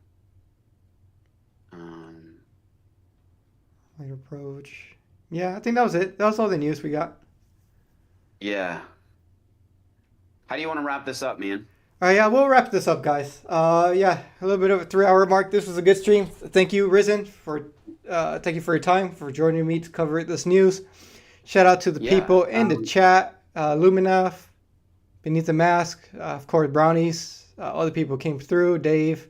Thank you so much to everyone who showed up. I mean, we were competing with single malt. The fact that we brought 6, 7, 8 people in here, we appreciate you guys. Yeah, but the thing is, like this is the Dofus Touch peeps, though. This is our little club here. Because obviously, you know, we focus on Dofus Touch here. We're going we deep dive. We're trying to find out the little nuggets here for Dofus Touch. Right. But yeah, guys. Until next time, this has been Challenger EX with Risen Rival. Risen, any parting words?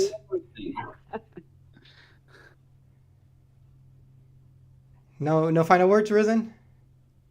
Oh, I said, it's your boy Risen. It's your boy Risen. All right. Until next time, take care of yourself and... Until next time. Peace. Take care.